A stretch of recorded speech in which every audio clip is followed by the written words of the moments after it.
You know what, Jennifer? The coffee, it's stopped working. It's fully stopped working. What? Like this is like the mega caffeinated cold brew. It's got nothing in it. It's just a big, it looks like motor oil in my cup. It does, really. I can't see through it. Yeah. And it's just doing nothing. I think that Starbucks really needs to start incorporating like crack cocaine or methamphetamines or just like it's in the whipped cream, bro. It's in the whipped cream. That's why you're not getting it. Oh, is that what it is? You cut through the fluff and got right to the business, and the business isn't really what's happening. God, well, I'll tell you what the business is. It's the Rage Slick podcast. It's happening right now. That's right. And I am Jeff. I'm Mayhem's Muse. And yes, my coffee, it looks so sad now. We're going to turn this into a coffee review podcast. Oh, I'm fine with this. But it's only coffee. I have opinions. It's got to be, we live in Austin, so it's got to be, all the coffee has to be black. It can't have anything in it. No sugar, no milk, no nothing. It's just got to be like, I found a nice Ethiopian blend double roast last week. You're so pretentious. I love it. The farmer's market. I also shaved off my beard, so I just have a mustache now. And he's wearing the super tight jean shorts today. Oh yeah. That's the new thing. I read it. Okay, I don't know if you remember this. I don't know if your Facebook feed looks a lot like my Facebook feed, but like 2 months ago, there were all of these articles about how you can't wear cargo pants, men. You can't wear cargo pants anymore. That's rude. You can't wear cargo shorts. They're out of fashion. They're gauche. You don't need that many pockets. He just said gauche. Yep. Which I was like, look, I just switched from jorts that everybody's been telling me for 4 years I can't wear to cargo shorts that are supposed to be acceptable. And now you're telling me I can't wear cargo shorts. And not only that, but you're telling me I can't wear them because nobody carries around enough stuff. They're like, oh, what are you, a construction worker? You don't need all those pockets. I'm like, I got a cell phone. I got a wallet. I got a pack of cigarettes. I got a lighter. I got keys. It's intense. You got lots of things. I got a lot of stuff. I got a Vita. I've got a 3DS. Really, though. 4 different phones. I've got a PlayStation 4 controller. You need a pocket for your Pokeballs? I need oh man, I still can't. I can't. That's fine. I can't play it. Do you know We Are Mitu? No. So it's a YouTube channel where they take cholos and cholas and they put them through random hipster things. Okay. It's the most hilarious channel you'll ever watch in your life because like they're just straight and to the point and just really off the cuff about it. It's great. They did an episode where it's cholos try hipster wear, and that was one of the things was like the super tight jean shorts. I can't.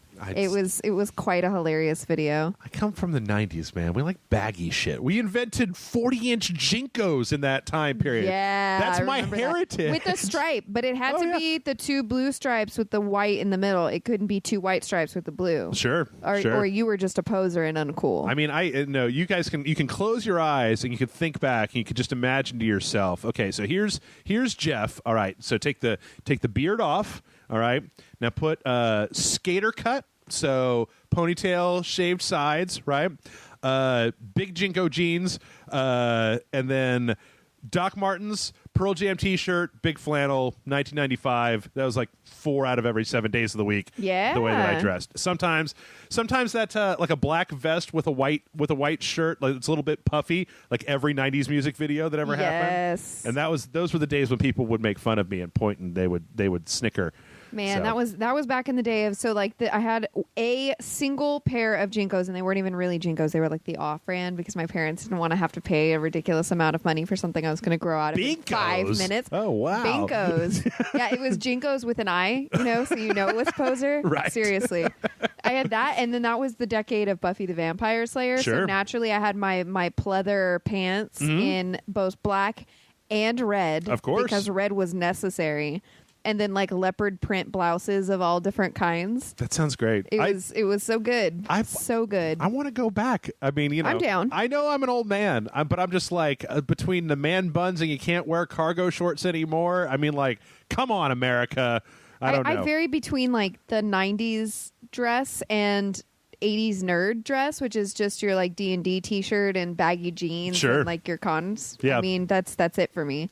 I think I'm going to run for president next time around. I vote for you. I'm gonna run on a let's bring back the '90s platform. Yes. I'm reading Ready Player One right now. There you go. And I'm like three quarters of the way through it because I binged it in an entire day. Yeah. There's just not enough time in the world for me to read it all. And I'm loving it because it's just nothing but 80s nostalgia out the wazoo. And I'm like, why isn't this a thing in real life? Why? I think it's weird that I don't know if this is what's actually happening.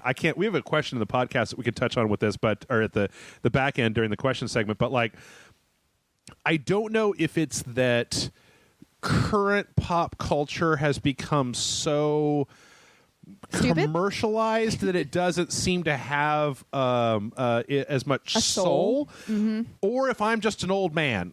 No, it's totally lack of soul. It's commercialism run rampant with nothing behind it. Okay, it's just gross. All right, well, so then I'm running on the '90s platform. I get the lead singer of the Gin Blossoms or like Shirley Manson or somebody to be my VP, and we're gonna run on flannels and Doc Martens. Yes. Everybody in America gets a flannel shirt and a pair of Doc Martens. That's my platform. Instead of build a wall, it's wear flannel and combat boots. That's right. Yeah, it's a lot easier. Yeah, let's all go see Everclear. I'm gonna get them federal grant to get back Everclear together. Wax is going to open for them, and then Spoon is before them. So great, and then some cake at the end, and you're good to go. Yeah, just good. I feel like there's some kind of weird food joke in there. That I know. It's kind of sponge cake food. Sponge cake. Ooh, yep. now I'm hungry. Well, Jennifer, God only knows I haven't done hardly jack shit in the last week. I guess I have one thing which I probably should have put in a previous video. My 20-year high school reunion is this weekend. Oh. I don't think I'm going to go to it. We had this discussion a while back about reunions. My 10-year is this fall-ish I'm so thing. old. I'm like, I don't know. I don't know. A lot of the people that I went to high school with are perfectly nice, but just like any normal nerd, I guess, I look back on high school as like a festering sewer that nothing good happened in. Then you have to like talk to people, and they're just like, oh man, I've been in real estate for 10 years and have 2 kids, and I'm just like, oh, that's so boring. That's so I feel so bad for you. How do you live? Like, well, I spent a lot of time with my kids. Why would you do that? I played a lot of video games this year. I went to E3 and SDCC and coordinated a fashion show. I'm good. I got a VR headset and a PlayStation 4. Come on. What do you mean? You hang out with your kids? You selling houses to yuppies in the suburbs?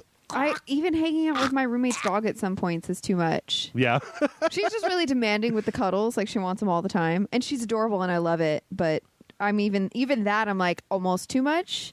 So with a kid that you have to pay attention to all the time, no. Just no. There's one part of me, right? There's one part of me. Well, first off, I'm this is embarrassing.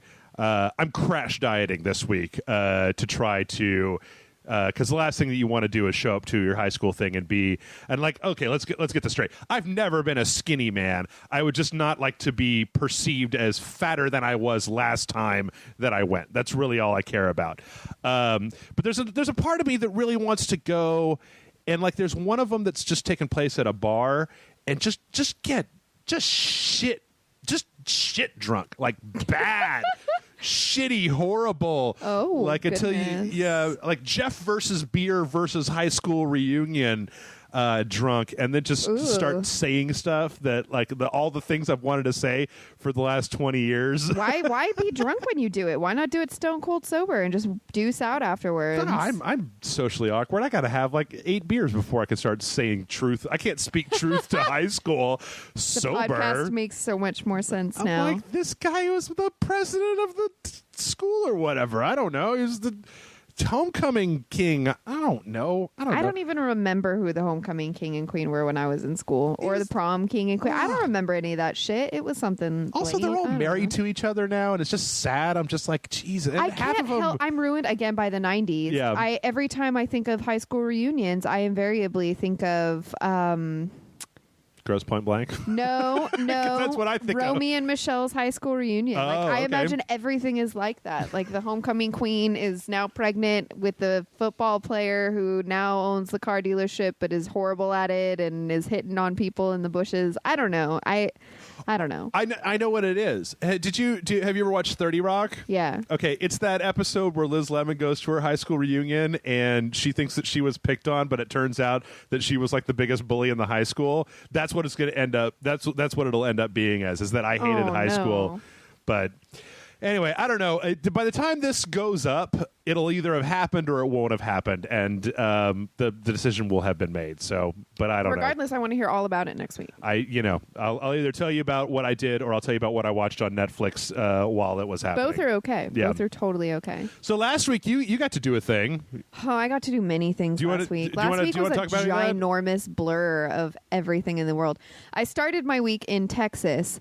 I was doing film scouting for Passmore VR, the company I work for. Yeah. So I had to drive to Taylor and to different parts of Austin to research through all of the historical cemeteries in Austin and Taylor. Nice. And like the Weedmeyer's Sanitarium, which is this early 1900s sanitarium in Taylor that's all boarded up and creepifying now. Do you live there now? I might. That's cool. I'm really trying to find out how I can film in this thing because, God, it's awesome. A friend of mine went with me on the scouting trip, and now he's rewriting an entire screenplay he's made to set it in Taylor because it's creepy as shit. It's great. Taylor, you got it going on. You got them creepy film sets. I dig it. Do you think you live in an abandoned sanitarium? You think you could just, you set up like part of it's really creepy, but like on one side you just set up like a really nice like a house and then rent it out as an attraction. Yeah. Then you can just like live there, and then on the weekends you can go and like put up more fake cobwebs. Yeah. And tend to the spiders and the rats. Absolutely. Troll everybody. Ghosts I'm down. and stuff. I'm totally down for something like that. It's a pretty building. It's just full of creep. Sure. It's fine. Yeah, so that was Monday and Tuesday, and then Wednesday morning, super hella god awful early. I had to fly out to Colorado like 10 a.m.? To Denver. No, like 5 a.m., bro. I had to be up and out the door at 4. Gross.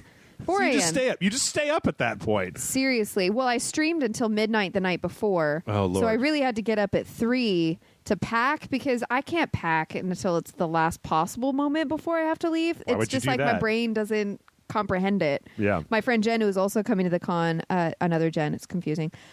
She was packing 5 or 6 hours before the flight, and I was like, boo, I waited until 45 minutes before I had to leave to do it. Nah, you're fine. Yeah.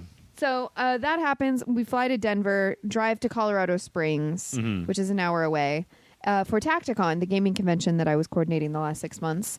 That was a fun experience. I got to meet Eastwoogie, my favorite Twitch streamer, the first Twitch streamer I ever watched, who's partnered by Twitch now, which is really cool. So I got to bring him over from the UK for this con. Okay. It was a 4-day gaming, esports, Twitch casting, cosplay convention. Really fun stuff. Lots of great people.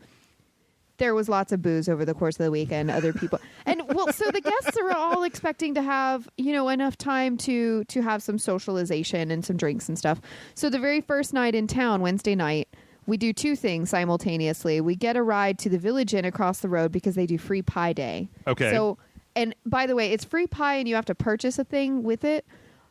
20 some odd people worth of free pie day equals like $120 worth of not free. Okay. On top of that, by the way. So free pie day, and then half of the crew went to some liquor store, and I was expecting like a bottle of wine and maybe a bottle of gin or something. Oh no! Oh, it's shots. No. So they buy a, shall we say, copious amount of alcohol. Sure. And at the end of the weekend, everybody had to fly home Sunday morning stupid early, like the same kind of stupid early I had to fly in. And so it was, we've got all these bottles left. Someone has to take them home. You're the only one driving home, so you're it. So it was a handle of Kraken, a handle of Tito's, a handle of Sailor Jerry. What? And something else that I can't remember. And I was like, dear God in heaven, I'm not ever going to drink half of this. Oh God, what am I going to do? So I handed off 2 of the bottles to the dealer's room coordinator because he was driving back to Texas with his wife. So I was like, here, take this. You need to put some vodka in your coffee. Have fun. Bye. So I ended up with a lonely bottle of Kraken. Okay. I can't have liquor in my house. No. I'll drink it. Fair. Drink it.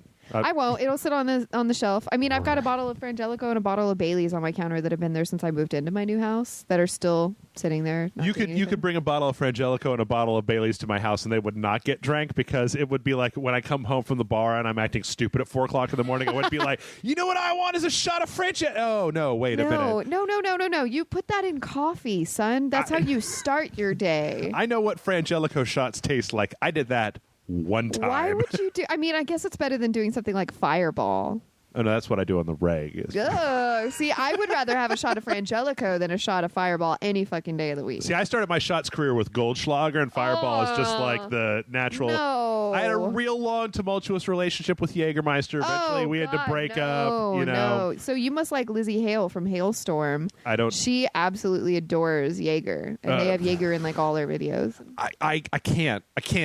It's like, I mean, it's disgusting. It's not that. It's that I don't mind the taste of it, because there was a time when I was a kid where my whole family got sick, and the only thing that could put a dent in it was the Vicks 44M that tastes like black licorice. It's the only thing that could put a dent. And we were like, it was just a hacking cough that went on in my family for like 4 months. We just couldn't get rid of it. It was the only thing that would make a dent. So that taste is like dull to me. It's medicinal. It's mostly just that, like, I can do 2 shots of vodka and make reasonable decisions, but I can take 1 shot of Jägermeister and I'm like, I need to take my pants off. Oh, there you hear it, ladies. Pants are too tight. I gotta get them on. I told you not to wear the tight jean shorts when you went out. I told you. You know what? I was doing fine. I keep trying to tell myself, because no beers, Jeff, is just fine knowing not to do shots. But like 6 beers, Jeff, somehow does the mental equation. And it's like, you know what we need to do? Do it. Shots. I need a shot right now. There was one drink that I had in Colorado that was amazing. Like the one time I actually had a drink, because I was working the whole weekend and I'm really picky about that. Mm-hmm. So I actually had a drink this night. And what was it? It was Jameson, peach schnapps, and ginger beer. It was delightful, surprisingly delightful. Okay. It was light, it was fruity, it was balanced, it was nuanced. All right. It was delicious. There you so go. there you have it, folks. Peach schnapps, Jameson, and ginger beer. Interesting. Done. Interesting. So good. All right. So you had a good time. I did. And then I spent the next day on a 15-hour road trip back to Texas from Colorado Springs with the photography team. And we went the night after the con ended, so Sunday night. I mean, you're working for 4 days for a con. What's one more photo shoot in the middle of the night, right? Sure. So we went up to Garden of the Gods and shot astral photography on top of a mountain in the middle of the night. It's good stuff. Yeah, so it was a good experience overall. We spent the whole drive back doing podcasts on the road in the car. Cool. It's fun. It's good stuff. All right. I'm tired. I'm still tired. God, I'm still You tired. seemed a little out of it today. You came in and you're just kind of like, I'm just like, my brain is where's just your dog? exploded. Yeah. I'm like, I want a nap, but no. I've got a dinner after this, and then I've got a stream tonight. I'm like, I might sleep next week, maybe. I think don't know. you need the rest of I my do. I motor seriously oil do. over here. I'll take it. I The won't turn cold you brew. down. No, it's the only thing keeping me from just falling asleep. All right. Well, I tell you what, we actually have a moderate amount of news. This is the only time I'm going to say it's entirely possible that this may be the first time in Rage Select history where we don't have enough news to cover the full first hour. But because there was literally nothing, and then Sony had a big thing. I didn't get a chance to watch it because I was recording during it, but I did get a chance to take a look at some of the highlights from the news stories that came up. And the biggest news story that came up is there's going to be a PlayStation 4 Neo or Pro, which I feel like we all knew. Right. I mean, it's a given. I will say that the production quality on their Pro trailer is pretty sweet. It's pretty good macro photography, videography. I dig it. Well, I tell you what, let's go through the list. So it's PlayStation 4 Pro. What if you've been living under a rock and you haven't already heard 6 million stories about the Neo, which is what this is? Let's get the specifics out of the way. November 10th of this year, $399. Here's the checklist: 4K output, HDR lighting. It's got an enhanced GPU. And supposedly it's going to run some games, like they listed Infamous Second Son and Uncharted 4 and a few other games. Yay! As like these games are going to run better and look better on this than they do on your stock PlayStation. Now, the question I think that everybody has that I'm going to spend the next week looking for this is I want to see a side-by-side of what 1080p video looks like on the PlayStation Pro as opposed to PS4, because if it looks marginally better, I'm not buying a 4K TV. Like, you guys, 1080p is fine with me. Like, that's... Gets the job done. I have no... I mean, I have a friend who has a big 4K monitor, and I've seen, like, Star Wars Battlefront on the PC running in 4K. It looks amazing. Does it? But we're talking... It's like VR, where we're talking about a $2,000 investment between a TV and a new PlayStation and the stuff. I mean, maybe not that much. I don't know how much a 4K. I don't know how much a 30-inch 4K TV like what I have in here would cost, but I imagine it ain't cheap. Nah, it's like $15 on eBay. It's fine. It's right. We all got 4K. What's wrong with you, Jeff? We also got the $10 iPhones. Why don't you get on eBay? The 7 just came out. It's very exciting. Oh yeah, we got some stuff from that down in the back end, but Spider-Man, Tomb Raider, For Honor, Watch Dogs 2.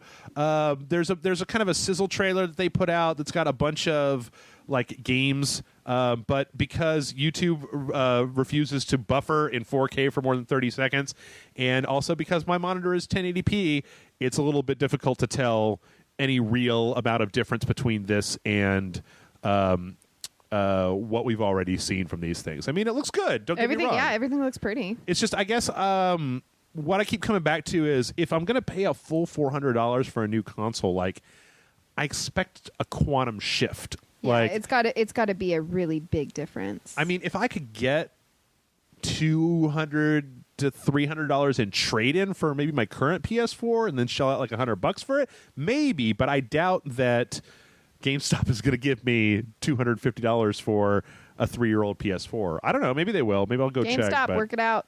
But so anyway, that's the base. That's the base of what's going on. It also has a few things that we've already seen from the PlayStation Slim announcement, including I don't know if you've seen this, but they've got a controller update where they're cutting a little hole in the top of the touchpad so you can actually see what color the light on the front of the controller is, like it shines on the top of the controller. Oh, interesting. I hadn't seen that. Yeah. That new controller that we've seen, a lot of the things, you can kind of see it just a little bit in this video right there. Boop. Is going to be with it. They've also done this really fucking weird thing where they've added another layer to the PS4. So the current front of the PS4 is this thing looks like a PS4, so it looks a little bit taller, and then instead of one like slat in the front, they've got 2 slats in the front and a big old light on the front of it. It also apparently has, I think that it actually comes like you can buy a vertical stand for it. But I don't know. You do a lot of. I mean, you're very pro PlayStation. I am. What do you think? Are you going to consider it? I mean, for me specifically, no. Just because I don't game enough. Like, I've not exceeded the capacity of the PlayStation 4 I already have. Sure. So I don't see the need to go above and beyond for it. Now, once the PlayStation VR comes out and my boss might have me doing more stuff with VR, maybe then I might consider it. But unless I know that there's a quantifiable jump in quality for VR, I can't see myself doing that right now. I mean, there's a brief point where I was thinking maybe I should get one so that we could capture, but the problem is that then I'm going to have to buy all new capture stuff because my capture doesn't go above 1080. It only goes up to 1080. So I probably need a faster laptop or a faster computer to capture on and a better capture box to do it with, and so a 4K TV. All new everything. Yeah, it's so much. So it's like buying a whole new set of everything. I'll tell you what, let's just throw in some lav mics while I'm at it. $2,500 worth of lav mics, so people don't have to talk. We can wander around the house. It'll be fun. Just live stream everything audio. Everything. I'm going to the bathroom now. You might want to turn. Archer and I are on a walk around the block. Yep. In addition to this, Sony also is putting out the PlayStation Slim, I believe, is going to be coming out soon, and that's going to be $300, I think. I mean, they said that it's very Goldilocks right now. It's very, this one's too big, this one's too small, this one's just right. I mean, the PS4 Slim looks pretty good. It's just that it's one of those things like I have a PS3 Slim, but I got it after my PS3 broke, not because.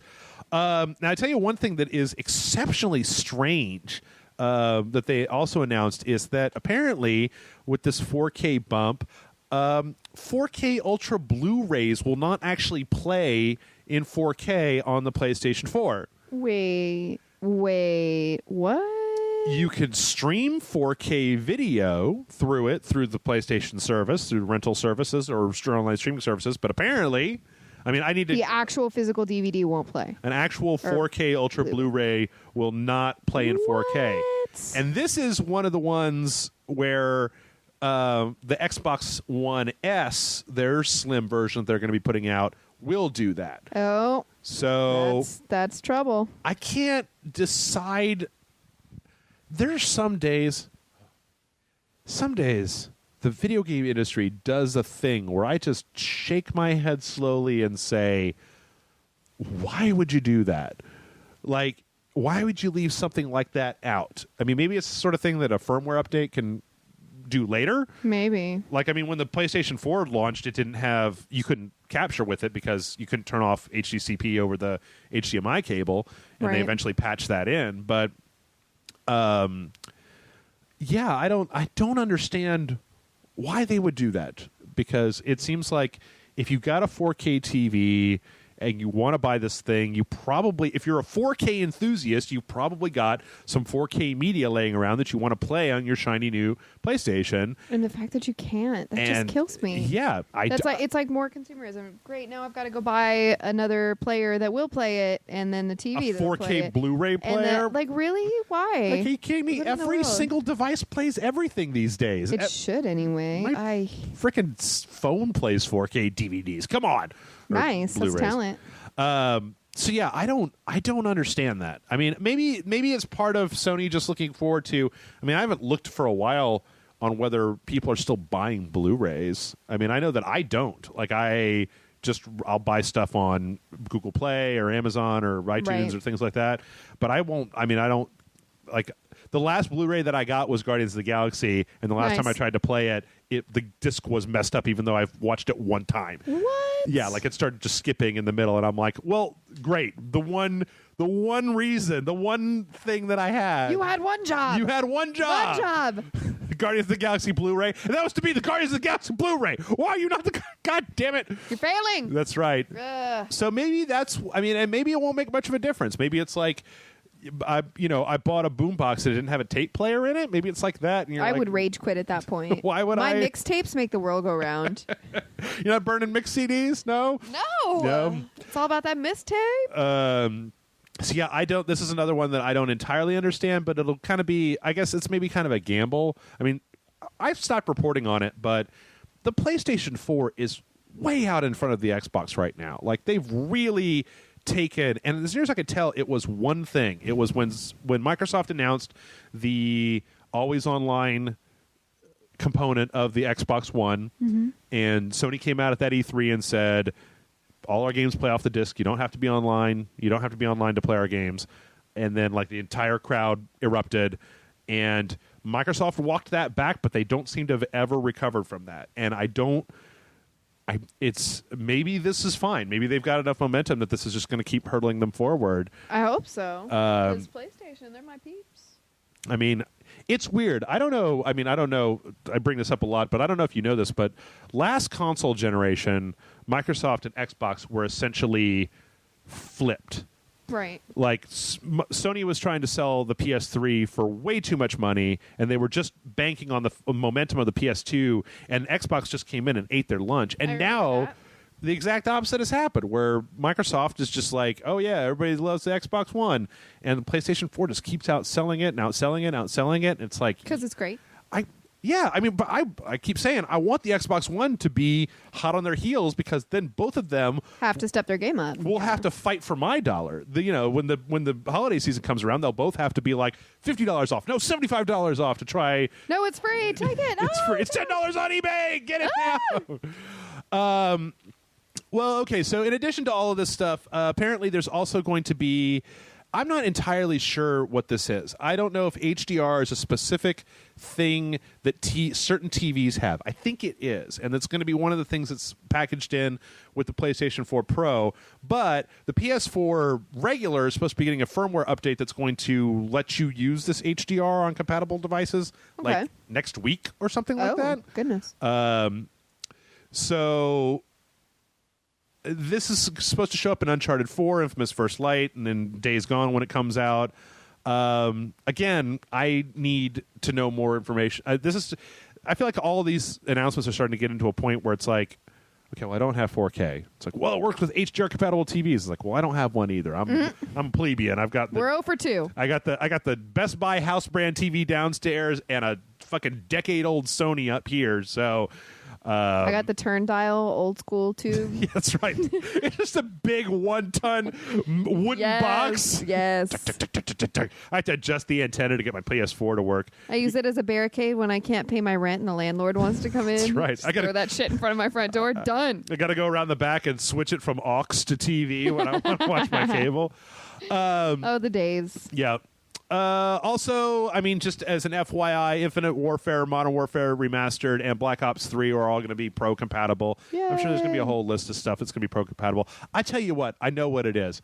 I need to know whether Bloodborne and Dark Souls 3 are going to get any ups from this, because that's your jam. That would be a way to get me in there. Or maybe Metal Gear 5. I don't know if I'm ready. I don't know if I want to go back to Metal Gear Solid 5. I still have to play Phantom Pain. It's been on my queue for months. You can have my copy. I have a copy. I just haven't gotten to it. It's long. That's why I haven't gotten to it, because I know it's going to be long and take me forever. You know, they're putting out, they said last week we had a story where apparently Konami is putting out a Game of the Year edition that has Ground Zero's Phantom Pain and then all of the DLC from the multiplayer online. Aww. It's just like, the fuck? Who cares? What are you doing? Who gives a shit about that? God damn it, Konami. Ooh, salty. Get your crap together, Konami. Oh, don't get me started on goddamn Konami. Oh, I'm not. I'm good. I'm good to go. They didn't let Hideo Kojima come to the Game Awards last year. I know. You're very mad about it. All right, so now let's talk about some trailers. Okay. First up, we have one for Horizon Zero Dawn. I really, really hope that the soundtrack from this video is the music for the game, because if so, I need it in my life. It's like a lot of that. I like it. It's pretty. But do you want that for like an entire game? Do you want that for 10 hours? Oh, absolutely. That's what I liked about Bound. Okay. That orchestral, ambient, kind of haunting, kind of music. I like it. Maybe if it's procedurally generated, so it's like they've got a whole range of depending on where you are, yeah. and then just changes. Maybe it comes with an app where you could just put any song in there, so you could just like import your Def Leppard catalog, and like it's all. Oh God! Now I need it. Now I need that in a game. So this trailer is. I mean, you know, like I feel like the meat of this we got.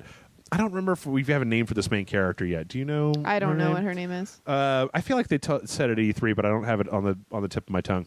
Comes down and, you know, kind of platforms, jumps on top of this big robot giraffe and uses it to get like map data or something. It's all very seamless. And I, again, as I've said multiple times in the past, I think this game looks incredible. Like it looks beautiful. Visuals are great. I will definitely play this game. You know, the foliage and the robots and the lighting effects and all that stuff look really, really good. I was mildly concerned about the whole rope dive thing with her hands, though. Yeah, where she's just coming down the like zip line. grabbing this rope and just doing it with her bare hands all the way down the hill. It's fucking post-apocalyptic caveman times. You got to work the hands. Whoa. You know. Oh, yeah? No, you got to... Jeff, please. You got to... I was going to say grease them up. That doesn't make it... Nope, not any better. All right. Calluses? Nope, that's bad implications there. Withdrawn. Comment fully withdrawn. No way to make it not sound dirty. But I do kind of like... I like the platforming on the giant robot. I like that. I hope there's more than just this one. I kind of like this. It almost seems like when she gets to the top, she does this whole kind of like thing that seems like it's opening up like map data, almost like the towers in Assassin's Creed. And I kind of like the idea of having a giant, slow-moving, flying saucer head giraffe that is your big tower instead of just running up a bunch of towers. Yeah, I don't know. I feel like this is one of those ones where I can say honestly to Sony and Gorilla, you can stop showing me trailers. Just put it in my face hole. Put it in my face hole. Put it in my PlayStation 4, and I will play it. I am on board. I'm in for this. DTG. In fact, I think this is quickly becoming one of my most anticipated games this year because there's been precious little new cool shit. At least for this summertime, it's just been a lot of HD it's been a lot of the same kinds of I think this looks great. I'm excited about it. Yeah. February 28th. So long.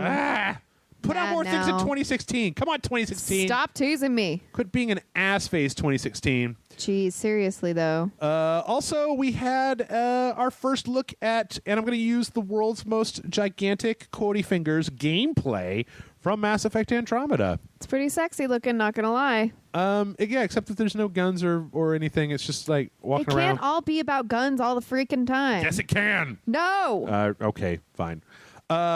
Well, first off, I'd like to say to the guy that's narrating this, whatever his name is, you can go fuck yourself. Rude. Because at the very beginning of this, he's oh, if you don't have a 4K TV, go find one and watch this on it because it was turn this video off, go find one, and then come back. Right. So it's like you're not worthy if you don't have one. Fuck you, dude. I will watch a shit in all 1080p if I feel like it. It's still gorgeous in 1080p. So this looks, it looks like kind of if Mass Effect was in the Frostbite engine. There's some kind of like jumping, some kind of jetpack jumps, but they don't look like you just hit a button to jump. It kind of looks like a context-sensitive thing. Dude is walking around in like a giant... It looks an awful lot like Halo to me. It looks an awful lot like some of the big... I feel you on that, yeah. Underground Halo things. It's all green and blue and weird. Super sci-fi-y. Yeah, hexagons. Colors, and we got our future hexagons are definitely in there. And he basically just walks from one side of the map to the other. And there's some talking, and then at the very end, there's a cutscene where... And there's a gun and destroying shit. Red smoke comes out. At the very end. Well, we got a gun at the end. Yeah, the Asari lady has a gun, but... By the way, two of the cosplayers from the convention I was at this last week do amazing Asari cosplay. Goddamn. Nice. Sam and May, they are freaking fabulous. That must be... Man, I feel like I got the cosplay for the Asari is awesome but feasible. Like, what am I gonna do? If you've got great makeup skills. Yeah, but like, how am I? As a dude, my option is Krogan, right? Which is like, I don't know. You could pull off a femshep. Yeah. Oh man. Just pad your chest out a little bit. Throw on a little corset action underneath your little suit. You'll be good. You'll be good. That booty though.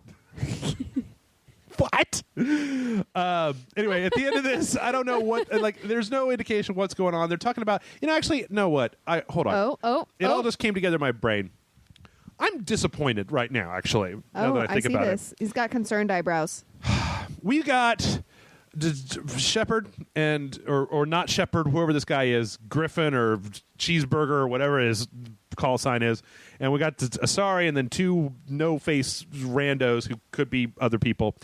And they're going around in an underground vault that's like obviously an old precursor civilization. They're looking for Quotey Fingers, the vault. They bring up an orbital map where they talk about vaults on other planets. And then, oh my God, we triggered an ancient security system that's going to put out a bunch of smoke and little drones that are going to chase us. We did this last console generation like 6 times. In fact, we've done this in Mass Effect we woke up ancient precursor technology that's come back to wipe out the universe and only we can stop it. Halo has done it. Like, just there's so many times where this shit keeps coming up about your old alien precursor civilizations coming back to life, and now it's a bunch of hexagons and crystals. They're going to chase us around. We've got to blow them up to save the universe. I mean, like, come on, man. Like, You're being very undude. Just saying, like, the whole point of this was that they reset, or I don't know, maybe it's not the point, but I thought that the point was that they reset the Mass Effect universe to 0 because they shut down all the Mass Effect gates at the end of Mass Effect, so people have to fly around instead of warp driving between planets. Right. So it's going to be all about like exploration and new planets and new blah blah blah blah. But if they're just going to run across some other old civilization with super world destroying tech and a bunch of vaults that they have to turn off, and we've got to put together an army of a bunch of different aliens. I'm like, that's the fucking plot of Mass Effect. You're over it? Yeah. Well, don't just tell me Mass Effect again. It's supposed to be... Well, maybe that's just like a teaser. Maybe it's just supposed to hook you in, and then it's something completely different. You don't know. I hope so. I hope so. It's got potential. So. The Mass Effect series has never let me down. I think it's gonna... I hope so. I mean, except for... Anyway, but it's been good. Except for the end of Mass Effect 3. Shh, we don't talk about that. No, just turn it off 15 minutes before the end, you're fine. We could all be salty. Did you ever play with all the DLC? Mm-mm. The DLC actually makes it work a little bit better because Leviathan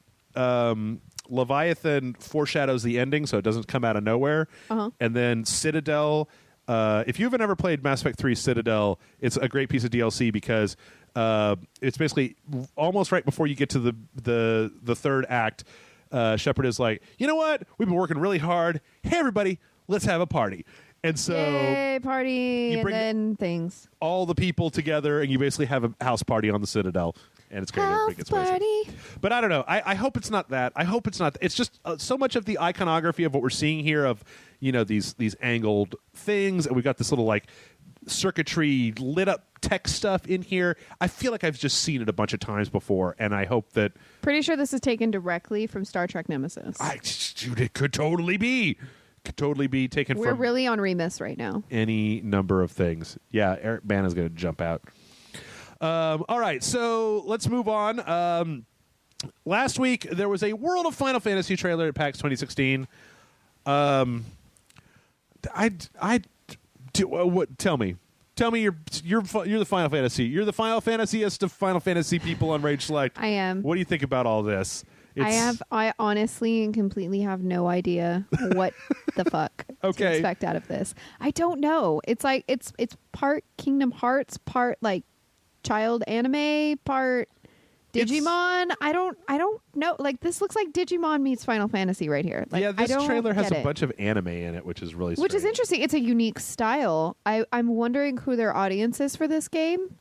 I think it's I mean, I don't know if they're maybe like trying to skew younger with this because Final Fantasy be. It reads all sorts of younger. Is for older, and then like, but it's like it seems like it's going to be like Kingdom Hearts or Dissidia, and the fact that they've got characters from all the different Final Fantasies. Yeah. Like Square just seems to have gone to this point where they're just like, yeah, fuck it, just put everybody and everything from here on out. Recycle. It's fine. Yeah, recycling's real hot right now. Do it. I mean, I don't know. I don't know. The main characters are like tweens, and well, and it's like I like the Kingdom Hearts style because it's unique, but it's not my favorite art style on the planet. I really prefer the traditional Final Fantasy art style. Yeah. So, I mean, this is cute and all, but it's not what I look for in a Final Fantasy game. It's not. That's Chibi Titus. Screw you, Titus. Stop talking already. Chibi Titus. He's kicking a blitz ball. Stop talking. As long as he doesn't laugh, we're fine. Oh, man. Yeah, I don't know. I've watched a bunch of trailers for this ever since it was announced, and I can't tell what it used to be. See, and that's so I'm worried weird. by this little girl with the flowers and the little foxy dude with the chibi stars. I don't know. I don't like the fact that everybody looks like they're 12. Yeah, it's a bit disconcerting. Everybody looks like they're 12. And then the fact that it's like the whole game is about stacking chibi Final Fantasy things on other people's heads. I don't know. I don't know. Anyway, yeah. We'll see. Thoughts. It used to be, and what I was thinking before was that it used to be that you knew when Square was putting a thing out that it was going to be of a certain quality, but I feel like in the last decade it started to become a lot more wishy-washy about like, I don't know, we might be looking at like a Type 0 situation where it might be competent, but you're not doing enough to get me invested in this, and so I don't know. Also, it's entirely possible that they might just over-cute themselves. Hey, on the Final Fantasy note, before we move on, did you get to see Kingsglaive? I did. What'd you think? I'm right in the middle. because it's weird. Kingsglaive. We actually have a question about this, so we might talk more about it later. But okay. I don't know if you've seen this, but I saw it. Well, the critical reviews of it are low, and the user reviews of it are high. And I fall right in the middle where what I said last week was I feel like it. There were a few things about it that really bothered me. One was an excessive amount of fading to black, which didn't make a lot of sense. Where they seem to do that all the time. And then the other one was that I feel like Square over the last few years has started to make their world so convoluted that there were a few points during that where I was like, okay, what is that name? Who is that again? Is that the leader of, like, they start out with this real big info dump, and then they just go right into this big battle, and then right back into it, and you've got all this weird intrigue, and I'm just like, I wanted more. Like, I wanted it to be longer, more build up, more information, more flow. I honestly feel like you could almost do a thing. I was talking about Final Fantasy 13 and the way that Final Fantasy 13 named everything with these really esoteric names that made it hard to keep it all like the Falsi and the Lassie and the C and the Cieth, and like you're just like, okay, which one of these is which one again, and which one comes before this? Like, I was trying to remember the names of the characters in Final Fantasy 13, and all I got was Snow, Fang. Okay, I remember Vanille now, but I don't know. It just seemed like the names of the areas were very convoluted, and they kind of breezed through a lot of this stuff really quickly. I feel like that flashback at the beginning was too fast because they're introducing Noctis and the king and the princess all at once, and the other kingdom that's outside of the force field that's getting invaded by this, all while introducing you to these characters all at the same time, to the point where I'm just like, why was that guy mad about that? Like, what? Yeah. Also, there was a little bit of fatigue towards the very end where Nyx and that judge dude were fighting, and it just kept going. It was just like forever. It was like a half an hour long battle. Like, dude. It was like 15 minutes of jumping and teleporting to things, and then jumping and then teleporting. And then, he's almost dead, but nope, he's going to keep going. And like, was that guy the whole time? He was, apparently. I know. I don't know. It was very complex. And it was beautiful, though, and it was very watchable, and I very much loved it, and I very much suggest going to watch it and forming your own opinions on it. Absolutely. There are definitely, I mean, it's typical. There are things, obviously, that could have been done better, different, whatever. And it is a typical Sean Bean movie. I feel. You know what I feel it is? If you already know, if you there, listener at home, have played a Square game and you know how convoluted Square games are, if you're cool with that, you'll be cool with this. Yeah, it's fine. It's exactly what you get. If you're going in as just like, I don't know about this Final Fantasy, you might just end up after 10 minutes going like, who is anybody? Why is it happening? What's that cloud monster? What's that monster? Are they making that fire whirlwind? Whose side is the fire whirlwind on? Are they on the guys with the knife? Are those robots? Are those not robots? I need an adult. Why are the robots fighting on top of this cliff? Why did that thing just stand up and knock the cliff down if those guys want to get across the thing? Like, this is just 10 minutes worth of this one fight. That is really the beginning of the movie, the very first fight scene. Anyway, all right, we'll come back to that. Moving on. Hand of Fate 2. So pretty. I got to watch the developers play this at E3 this year, and it was really beautiful. Okay. Yeah, it looks like they've really expanded it, like the number of characters on screen and kind of the fidelity of the graphics. John was the one who was way more into Hand of Fate than I was, but before it seemed like the fighting segments in Hand of Fate were a little bit more low resolution. Like, it looks like they're doing some definite better. They went all out with it. Yeah. Lighting models and character models. But Hand of Fate was a great. Have you ever played Hand of Fate? No, but I'm looking forward to playing it. Have you ever? But you've seen it. You saw them go through it, where you've got the whole card phase, and then that leads into. I love it. Yeah. It's nuanced. I like it. Yeah, it's a real great idea, and it's one of those games that I feel like can't get enough praise, in my opinion, because at least it's trying something different. Like, it's trying. From the assets they've got, it looks like they could probably make a third-person action game, but by having this whole sinister DM flipping over cards and rolling dice and stuff, it really does add another element to the gameplay that I feel like is really good. Next up, we've got a pair of Call of Duty games. If you have a problem with flashing lights and or seizures, please don't watch the Call of Duty Infinite Warfare multiplayer trailer. It is a lot of that. It's just like they've got this music going, and it goes on for like 2 minutes, and it's just blasty, and blasty. Scopiness, Yep. and changing cartridges, Yep. and explodey things, Yep. and running across screens all intense like. That too. Yep. Yep. It looks like they're taking the Black Ops 3 multiplayer model of different character classes that have different special powers that activate as kill streaks or whatever that was.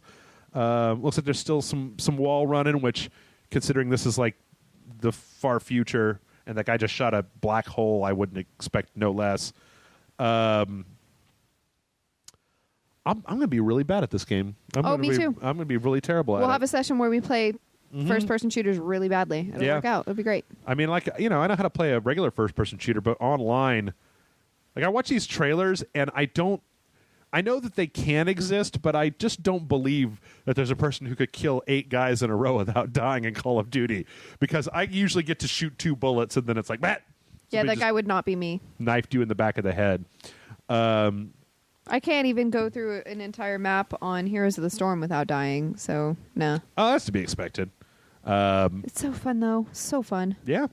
Oh, are you getting into it? Yeah, I'm streaming it right now. Okay, you streaming it right now while we're recording? Well, not right this moment, but this week I did a stream of it last night. I'm probably going to stream some tonight if I'm alive. You know that Heroes of the Storm is a gateway that'll lead to Dota 2, and that'll lead to League of Legends. Then you'll only be playing one game. You'll become a League of Legends streamer. It's Heroes of the Storm or nothing. Heroes of the Storm for the DTG set. That's it. So yeah, anyway, this trailer, I mean, don't get me wrong, it looks real good. Like, it looks, just the quality, the fidelity of the graphics and everything look fantastic. It does, though, look like the same Call of Duty multiplayer that we've been playing for the last, I don't know, decade? Is it decade? I don't know. Speaking of which, there was another trailer that came out this week for the Call of Duty Modern Warfare multiplayer, which is where I feel all of this bullshit started. bullshit. Because this was where I feel like this multiplayer was where they introduced the leveling up system and kill streaks and things like that. Things that are still currently in Modern Warfare multiplayer, or in Call of Duty multiplayer today.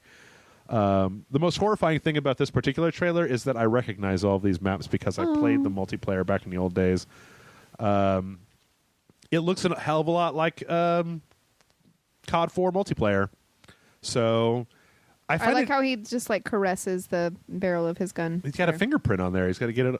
I do find it interesting, though, that apparently Activision is willing to split their multiplayer base, because this is an entirely like on a normal year I would expect Call of Duty Infinite Warfare multiplayer with a Call of Duty 4 multiplayer mode, throwback mode. Okay. But it looks like this is probably going to be contained within, like, this game.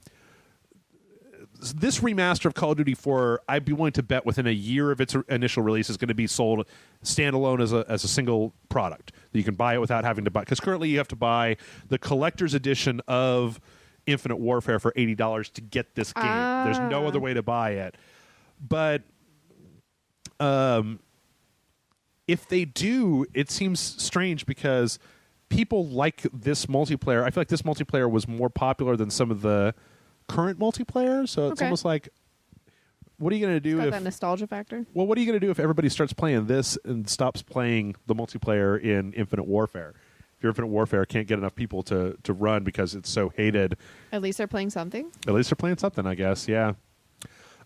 Anyway, it also looks really good. I recognize a bunch of the maps. I don't know. I think I could actually. Everybody's too good at multiplayer these days. I can't play this.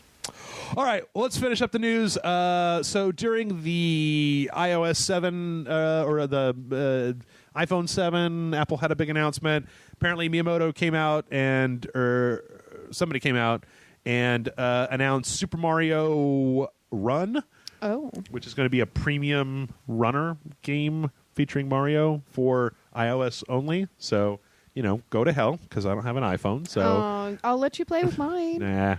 But you have to play Pokemon Go, too. Nope. I'm level 21 now. Nope. Moving up in the world. Nope.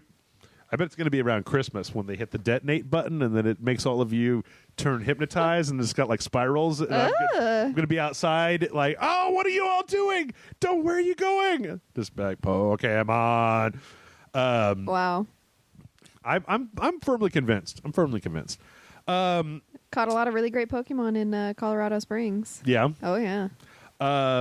So anyway, this is going to be a Mario runner. This is also going to be the first time that you're seeing like I feel like it's going to be one of the first times that you're seeing something like a Mario game on a non-Nintendo platform, which I know they've been working towards this for a while with developing things for cell phones, which is interesting.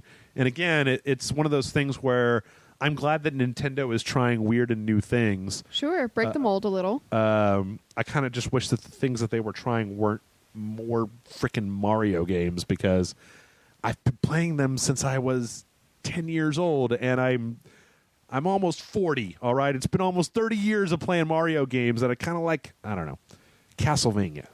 Ooh, another good one.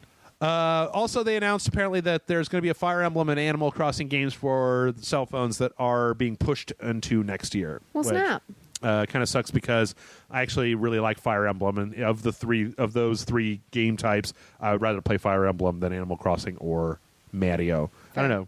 Any of this interesting to you? My phone memory isn't all that. I've got like 15 gigs. That's it. Mm-hmm. It's never enough room to run games on it. I don't game off my phone. I'm like, I game enough on my computer and my PlayStation. I don't need a game on my phone other than Pokemon Go. Sure. It's the exception to the rule, and only when I'm traveling. I mean, I work from home, and I don't like ride a bus or anything, so my need to play a game on my phone is very low. Yeah, too. Me too. And then usually I'm more apt to open up Imager or my Kindle app than I am to play a game. I'm just like, yeah, I'll bring a book. Read a book. I'll read. Yep. All right, and last but certainly not least, I know that you've all been on the edge of your seat this entire time about the Uncharted movie. No. Which nobody cares about. Shut up, I care. I care. Joe Carnahan was talking to, Deadline reported that apparently the movie has been delayed indefinitely, but is not dead. Joe Carnahan is working on the script, and they are looking to get it done at some point, but it is now on indefinite hiatus. So this makes me a sad panda. As long as they don't make it shitty, I'm all right. Because when they were first talking about it, they were talking about that whole, it's Mark Wahlberg and Joe Pesci and Robert De Niro as a treasure hunting family by the guy that did Four Kings or something, because nobody wants to just watch Nathan Drake jump around. And I'm like, yeah, no, we all do. We really do, though. And, Joe, I'm not going to, I don't mean to put all of the pressure on you, but Uncharted would probably be the easiest video game to make into a movie. And if we can just get one good video game movie out there, hopefully they'll stop being jerk-offs about video game movies and start giving them to people who know how to actually make a movie. I mean, the Tomb Raider movie was pretty great. It was okay. I dug it. It was okay. I mean, yeah, I think the first Resident Evil is okay. No. I mean, considering. Yeah. Considering the rest of the Resident Evils. Doom, no, Doom was terrible. All the everything Uwe Boll has ever touched was awful. Right. We had that conversation. Yeah. What else is there? I mean, there's lots of like obscure way. Japan knows how to do it. That's true. They made the Phoenix Wright movie in Japan is the greatest video game movie of all time. But I mean, like, you think of, Street Fighter the movie is loved by some, but I feel like only because it's so terrible. Right. Mortal Kombat wasn't the worst, but like the second one was Super Mario Brothers. Some of the Silent Hill. Yeah, I think the first Silent Hill was pretty creepifying. It was all right. I like how the last Starfighter is in this list that I'm looking at. Yeah, I mean, I don't know. I feel like if they could just they figured it out. Again, I'm repeating myself like I always do, but it took them 2 decades to figure out that if you just put some actual money and a good director behind a comic book, that it will become huge. And they haven't figured that out again for video games, and it makes me sad. Makes me super sad. Yeah, like Pixels is a thing. I never saw that. It was not as bad. okay, it was a bad movie, but when it came out, people were treating it like it was like a crime against all of humanity, and it's just like, come on, don't. If you overreact like that, then people are going to think stupid things. Let's see. So let's see about 2016. Let's see what the last one was. The Assassin's Creed coming out this year. Warcraft, Angry Birds movie, Ratchet and Clank, that Hitman movie I fell asleep during, Need for Speed with Aaron Paul. God damn. Silent Hill Revelation, Resident Evil Retribution, Resident Evil Afterlife, Prince of Persia: Sands of Time, Street Fighter: The Legend of Chun-Li, Max Payne. And I don't know how they messed up Max Payne. They put a bunch of angels and devils and shit in there, and it's just like, dude, just weird. make Max Payne. Anyway, that's all the news that there is fit to report on this week. And look at that. Right around an hour. So we're going to go ahead and we're going to take a break. When we come back, we have some questions. So stay tuned, and we'll be back in just a moment. Bye, friends.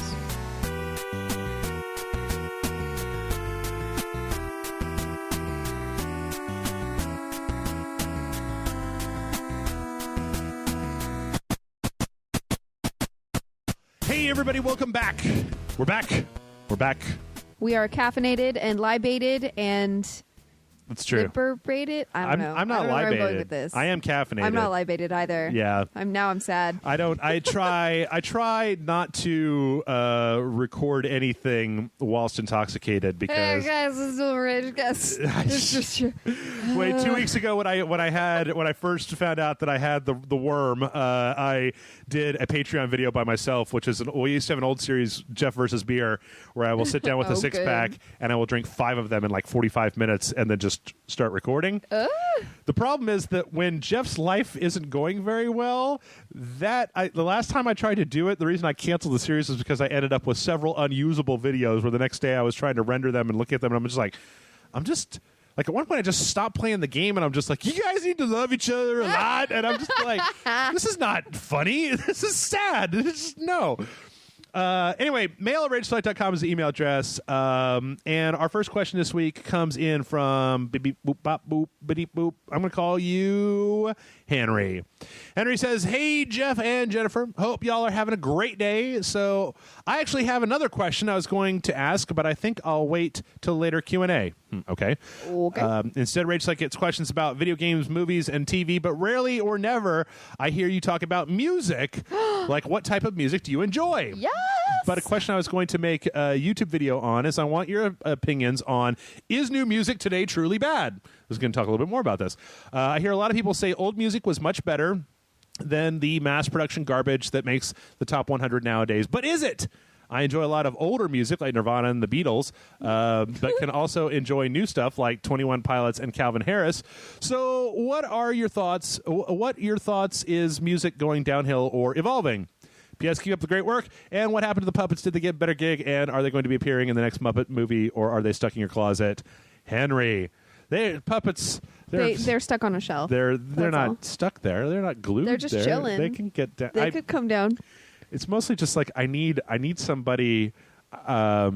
Somebody. I need to record the video and then have somebody else do all of the After Effects work, because that's what stopped me. It used to be that we would just make some yucks in front of the background, and then we got to the point where I was spending 4 hours on every video just doing After Effects and like trying to download a bunch of sound files to do sound. I did ADR on one because my mics aren't lavs, so it's like I had to have somebody do a thing where I was filming them and then do voiceover, and it was That's terrible. It's a lot. Anyway, so we're in a generation where somebody can actually say with all seriousness, I appreciate older music like Nirvana. I was talking with somebody about the day that I was driving in my car and I had Austin's classic rock station on, and I started hearing 90s songs on the classic rock station. I was like, oh, good. It's been 20 years. We're done. That when I was in the 90s, it was 70s music there. There had to have been of course, I can't imagine a time when classic rock was Devo, like when the 80s was. We just skipped over that. Tears for Fears. We're just like, Duran. All right. I don't know. We were talking about this before. I feel like there is some I feel like there's good stuff out there, but it's more. No, you know what? Okay, Modern music is crap generally when it's produced by companies rather than by singer-songwriter musicians, with rare exceptions. There are certain artists out there that are actual genuine artists making their own music, saying something that's worth saying, fighting the fight. They're out there. I feel like the thing that this is my own perception of it is that there was a time in the 90s and even probably a little bit after that in the beginning of the 2000s I feel like the 90s was really kind of where this phenomena started, but prior to that it's like you had mainstream music and then you had like alternative music. Like it used in the 90s when they had 120 Minutes, which was the MTV show where they did alternative music stuff that was weird, like belly songs or whatever, that stuff. Helium, and that was a band. That stuff was on like late night on Sunday night, right? Or there was like, it was a subcategory of things that was like, you would never see a Ford commercial in the 90s that had, or very, very little, I feel like, would you see like a commercial that had a Stone Temple Pilots song on it, because they were like, we're not going to sell out to that, blah, blah, blah, blah. And then I feel like over the course of the late 90s to 2000s, everything got monetized. That you would see dubstep in a coffee commercial, or you would see hip hop in a, pick one, Smucker's Jam commercial. I don't know, whatever. Nice. Like that everything got piped into, that it started becoming more and more ubiquitous, that as you started seeing pop go on to, I feel like first like soundtracks and like TV soundtracks and things like that, that then that kind of gatewayed into that stuff going. I mean, I remember the day that I was in an elevator and I heard like an easy listening version of, of some 90s, of some like, something like Stone Temple Pilots or Pearl Jam in an elevator. And I was just like, oh, okay. So I feel like there was definitely a lot of mainstream just garbage in the 90s, the same way there was mainstream garbage in the 80s and the 70s and all the way back. Sure. I guess I just feel like there's not as much of an alternative scene for anything these days. Or maybe there is. Maybe it's just that everything is so widespread because of the internet that if anything is even remotely interesting, it gets propagated in such a way that you don't hear about some band playing at some club that a few of your friends are into. Sure. It's the rise of hipsterdom, right? Is that looking for things that haven't been disseminated in that way so that you can say that you were the first person to see them. I don't know. It's hard for me to answer this question because the style of music that is popular now is not the kind of music that I like. Fair. I will say that one genre that I feel has definitely spread in a good way, like they're creating great content, popular content, just great music with merit, is orchestral music right now. Okay. Especially because of the movie industry. Mm-hmm. Music scores for film are huge right now. I mean, every major film has the film score to it that you can buy on CD or whatever. Like Hans Zimmer and all of his amazing freaking scores for music. John Williams, all of his music. Yeah. Freaking Danny Elfman, all of his stuff. So that's the one genre I would say that orchestral keeps trucking. It keeps doing what it's doing. They keep innovating and finding new ways to make music thematic, and I love everything that they have to say about it. Okay.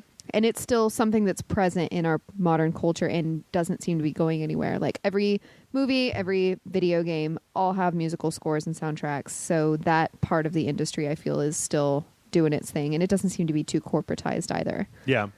I think I don't know. I was really, really excited last week that on Facebook it came up that Letters to Cleo is putting out a new EP, which is one of my favorite bands from the 90s. I didn't know that. That's amazing. Yeah.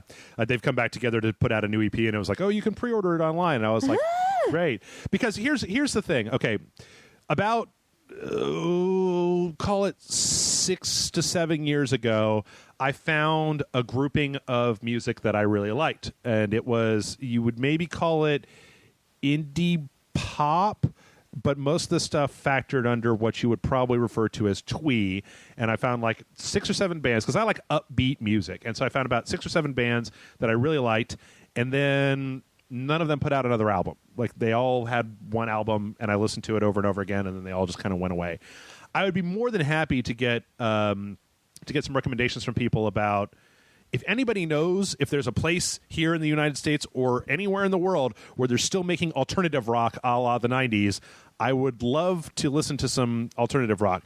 I hate the current pop music, like Vampire Weekend, or even Arcade Fire. Like, I'm just not into that. I don't like anything that's too slow. I like stuff that is fast and poppy and like gets stuck in your head. So you should check out Hailstorm. Okay. They're a little harder, but they're female led, really great lyrics. They're sassy. They give an amazing fucking stage show. I saw them. I got tickets to Shinedown from a friend of mine. Her partner got sick at the last minute and was like, "Hey, I got these tickets for this thing tonight. They're free. Come take them, please." I remember that. We were going to record a video that day. I was like, "Call me." Oh my God. They've been on my top 5 bands I want to see list for like 10 years at least. Mm-hmm. And I don't go out of my way to go to shows these days. I mean, I studied music, so I was very over inundated with music for a long time.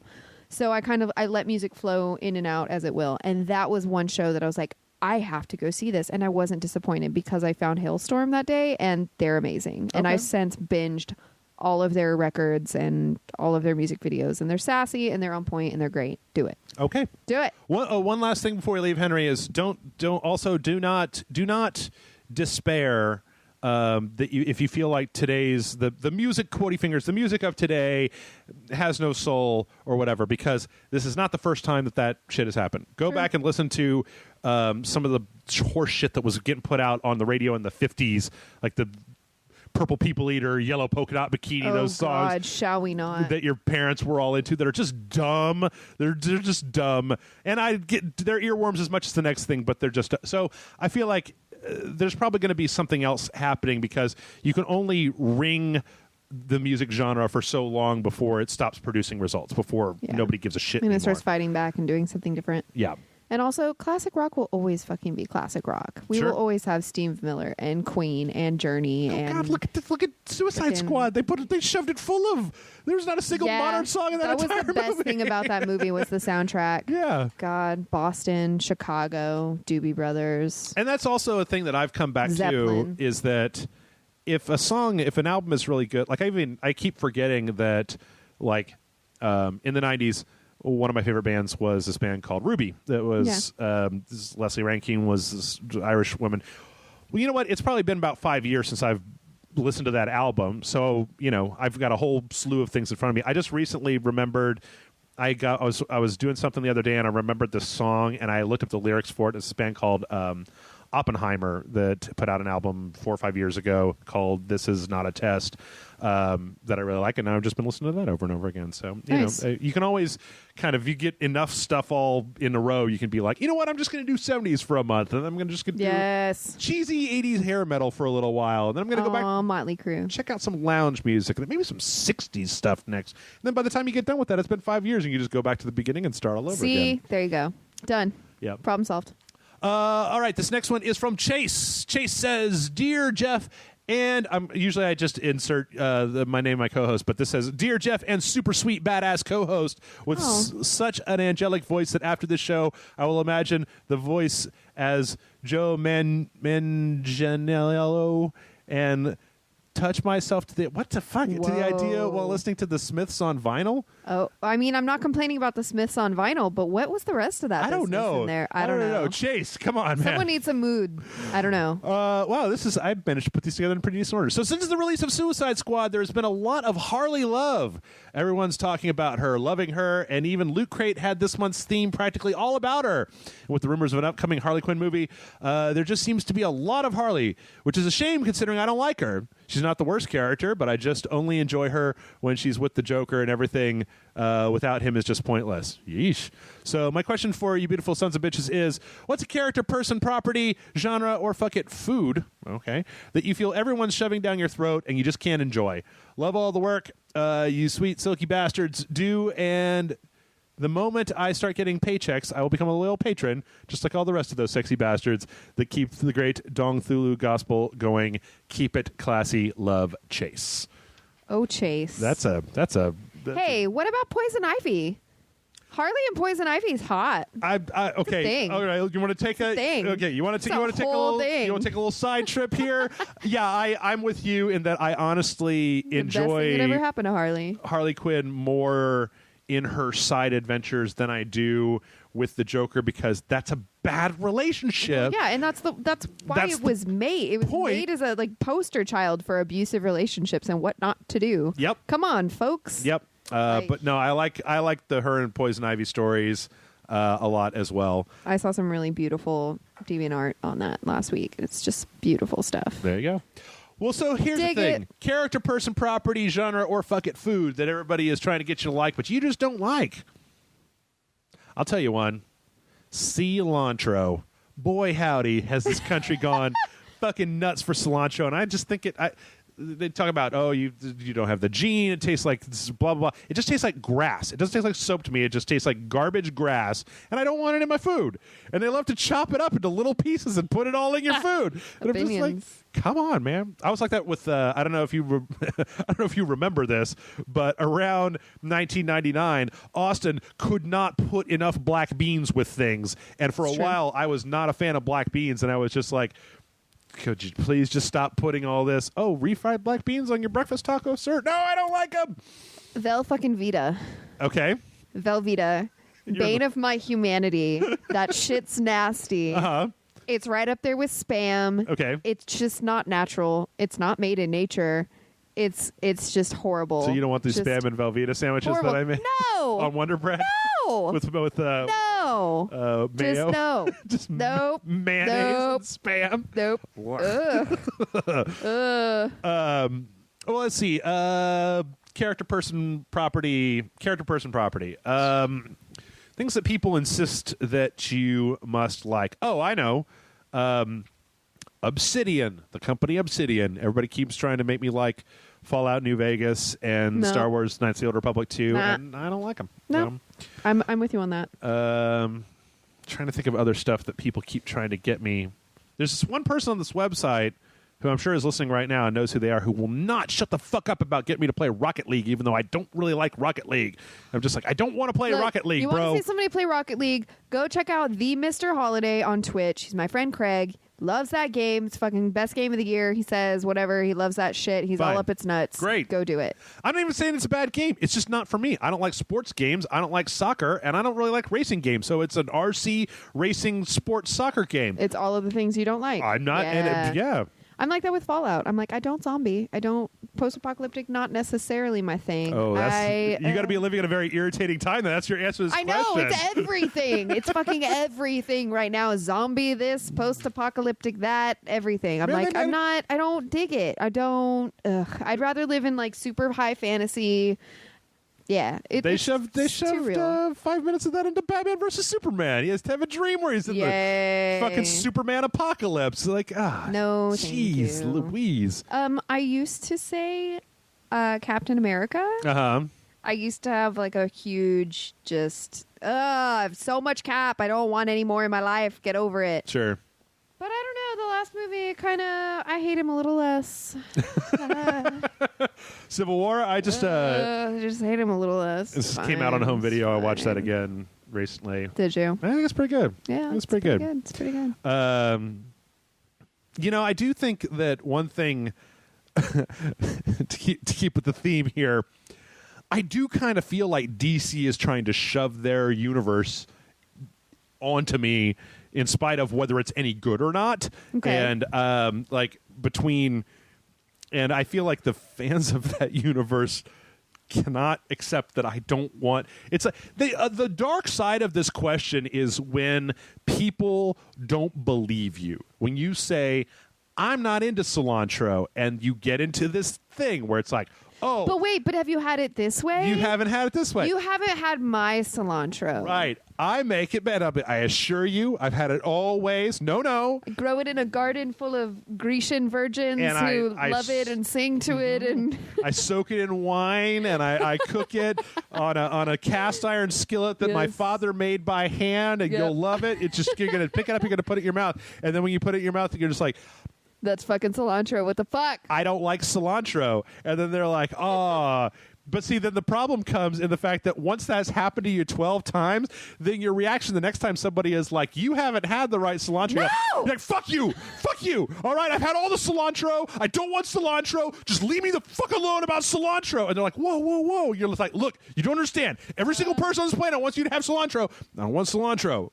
So in that way, I feel like there are people who are ardent supporters of this. Have you heard happened to me. knock, knock, knock. Have you heard our word of DC?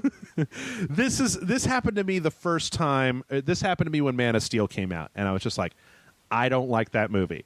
I don't like it. I like my Superman a certain way. I don't like it. And it's like, but Feelings. what about blah, blah, blah? And it's like, okay, you cannot logic me into liking this movie. You cannot write a list of all the reasons why it's a good movie, and I'm going to read it and go, oh, I guess I do like it after all. I hated it before, but now that I've read point number 5 about how nobody wants to see a bright and colorful Superman, I guess I was wrong, and now I like it. That's the thing that makes, oh, I hate it so much. Hate it.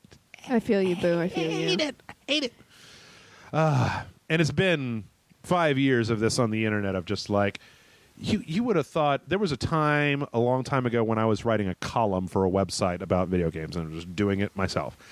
And there was an old series, I don't know if you've seen it, where they basically took Mortal Kombat and then they like filmed this web series trying to make it very realistic. So instead of it being real fantastical, they kind of tried to reframe everything in a much more realistic way. Okay. And they came to like the 3rd or 4th short of it, and I didn't like it.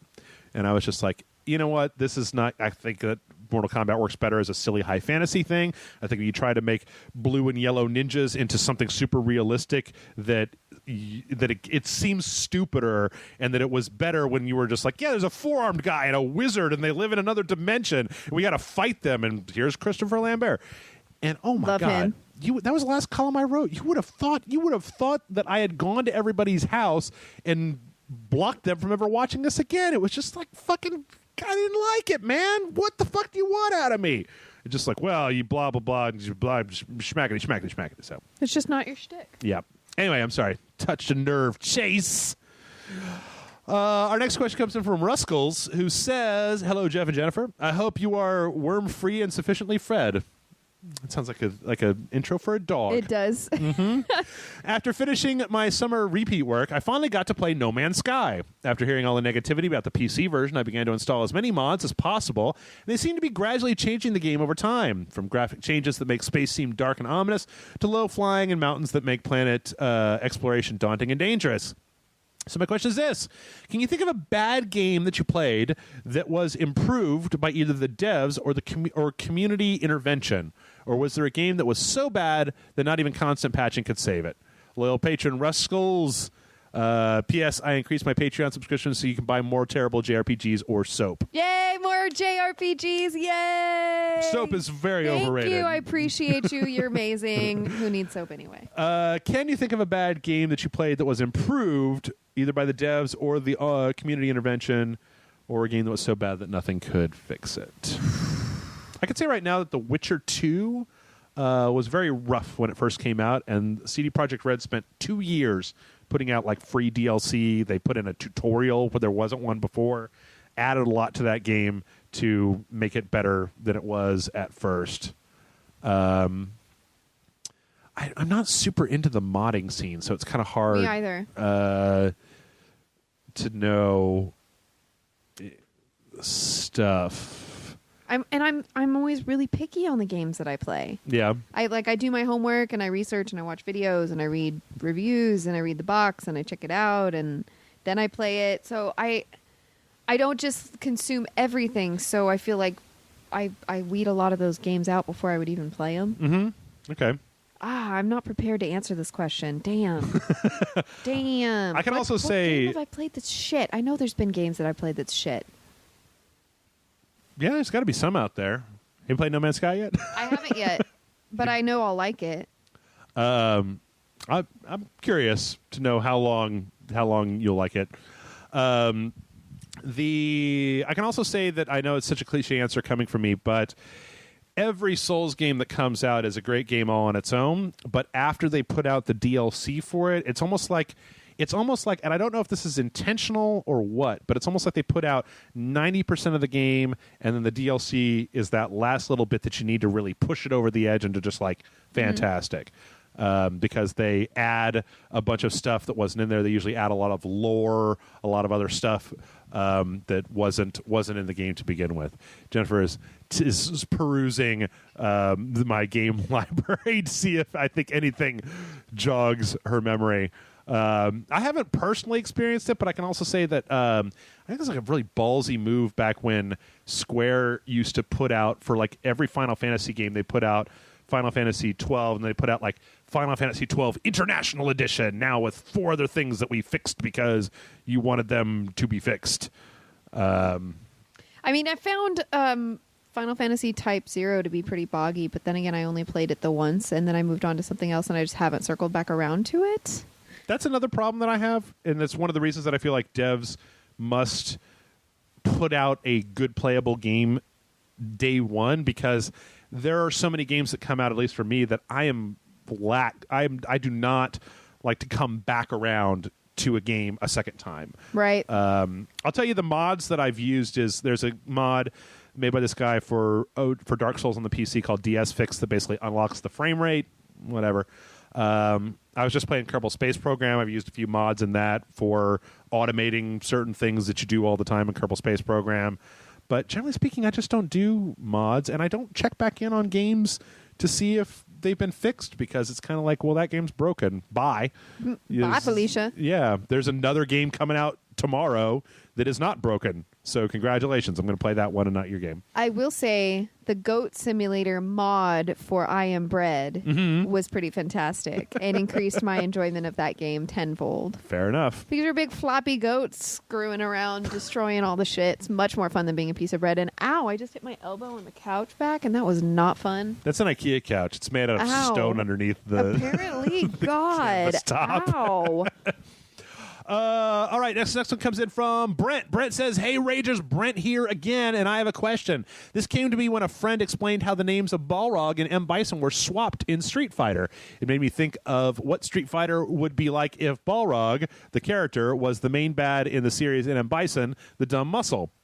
Are there any games you can think of where you would want to change the main bad guy role with one of his subordinate?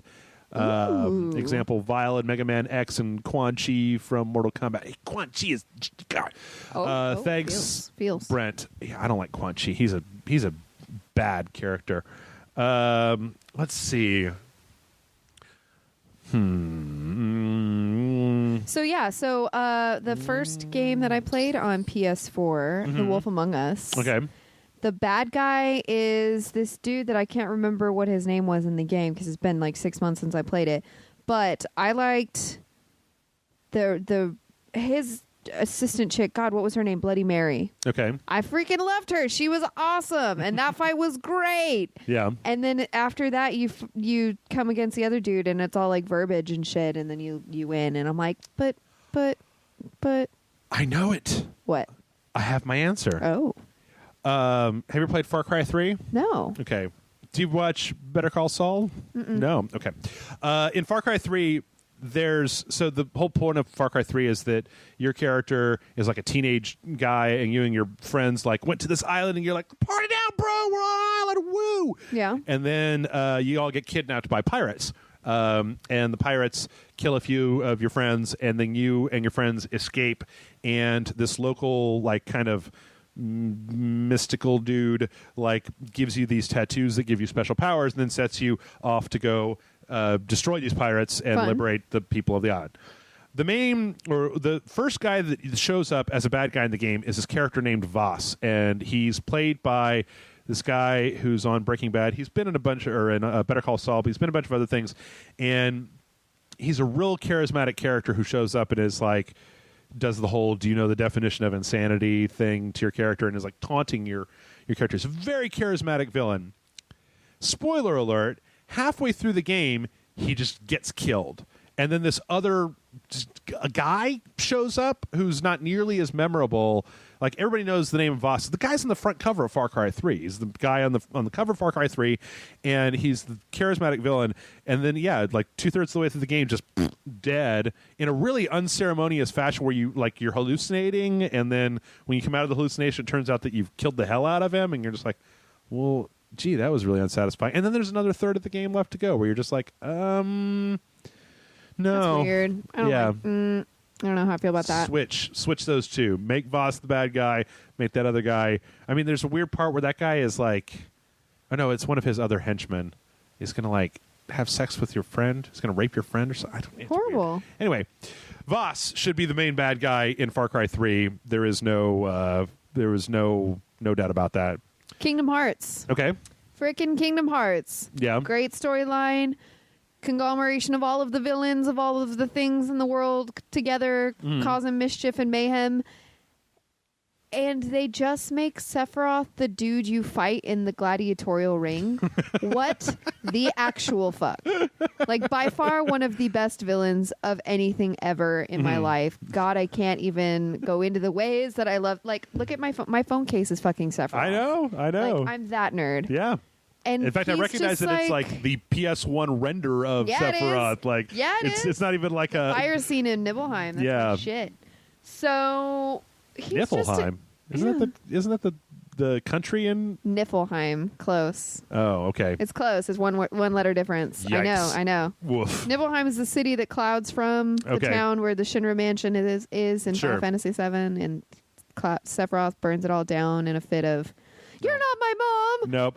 It's been too long. I don't remember it. Anyway, I don't remember it. It's fine. He gets mad. He finds out his parents aren't his parents. He gets all mad. He goes on a little emo trip. He burns the whole shit down. That's how it goes. Fair enough. That's that scene. Anyway, he's a great villain. Yeah. He would have been a great uber villain of the Kingdom Hearts games. Who was the end boss in Kingdom Hearts games? Was it yourself the whole time? Well, was it the black part of your heart made real? In one game it's Maleficent, and in another game it's someone else. And Maleficent's a fine character, but she's kind of garbage when it comes to, like, if you watch Sleeping Beauty, like, why did you turn into fly and then she's bored. Torch that dude, man. She's bored. What are you doing? There's also, everybody everybody in Sleeping Beauty sucks.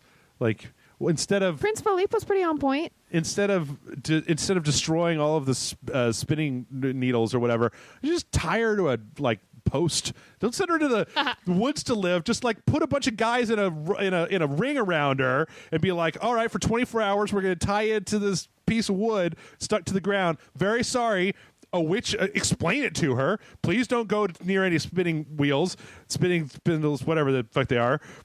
Communication, folks. It seems better than just go to the forest and live with fairies your entire life. The prophecy said on her 16th birthday. Let her hang around, You'd have been fine for 15 and a half years. Yeah, 15 years and 364 days in the castle, and then one day in the jail with a bunch of dudes in the jail cell. And well, technically, the prophecy was that before the sun sets on her 16th birthday. Okay. So it could be any time before then. Okay. The whole first 15 years could be suspect. Put her in a really fancy jail. Get the Hound to just stand by her the entire time. I dig that. And if he ever sees a spinning wheel or a spinning whatever the thing is, pull out this big sword and just hack it up to pieces and be like, yeah, it's legit. Yeah, just tell somebody to communicate, for fuck's sake, King. Don't send her to live with fairies. Anyway, I'm trying to think of any other. Nope.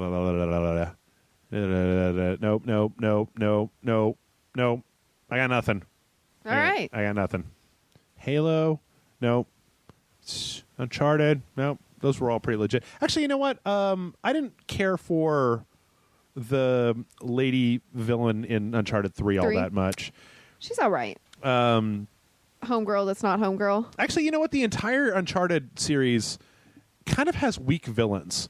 I agree with that. The guy in the first one that kidnaps Elena, and I don't even remember. It was the Russian general in the second one. Yeah, the buff dude who eats the sap or whatever. No, I'll here's a perfect one. Uncharted 4, I would totally have put. I haven't played it yet. Okay, well, there's a lady in there who's got. Just African American lady with kinky hair who beats Nathan Drake up in the first 10 minutes. Hot. Great. There's another guy who's just like this rich, spoiled asshole, and she runs a private military, and he's a rich guy, and they're racing the Drake brothers to the fortune. I would probably have switched the two of them as far as who was bad and who wasn't. Okay. Uncharted needs to work on their bad guys a little bit. Also, Uncharted needs to be not. Oh man, what if Chloe was the bad guy at the end of Uncharted 2? That would have been like a big. I was waiting for that shit to happen. Yeah, don't redeem yourself. Just be like, sorry, Drake, it's just business. Seriously, I was waiting for. I was so disappointed when they were just doing this whole. Oh no, I'm just gonna like casually flirt with you on my way out at the end of the day. Like, no, be the supervillain. That's right. Be the villain. That's right. All right. Martin writes in and says, "Dear Jeffity Jeff McJefferson, Martin here. Great. In a game such as Mario Brothers, the player can only progress if the subject, the character controlled by the player, moves right. If the subject moves left, the subject would eventually be prevented by a wall. Thus, in order to complete the game, the player needs to move to the right.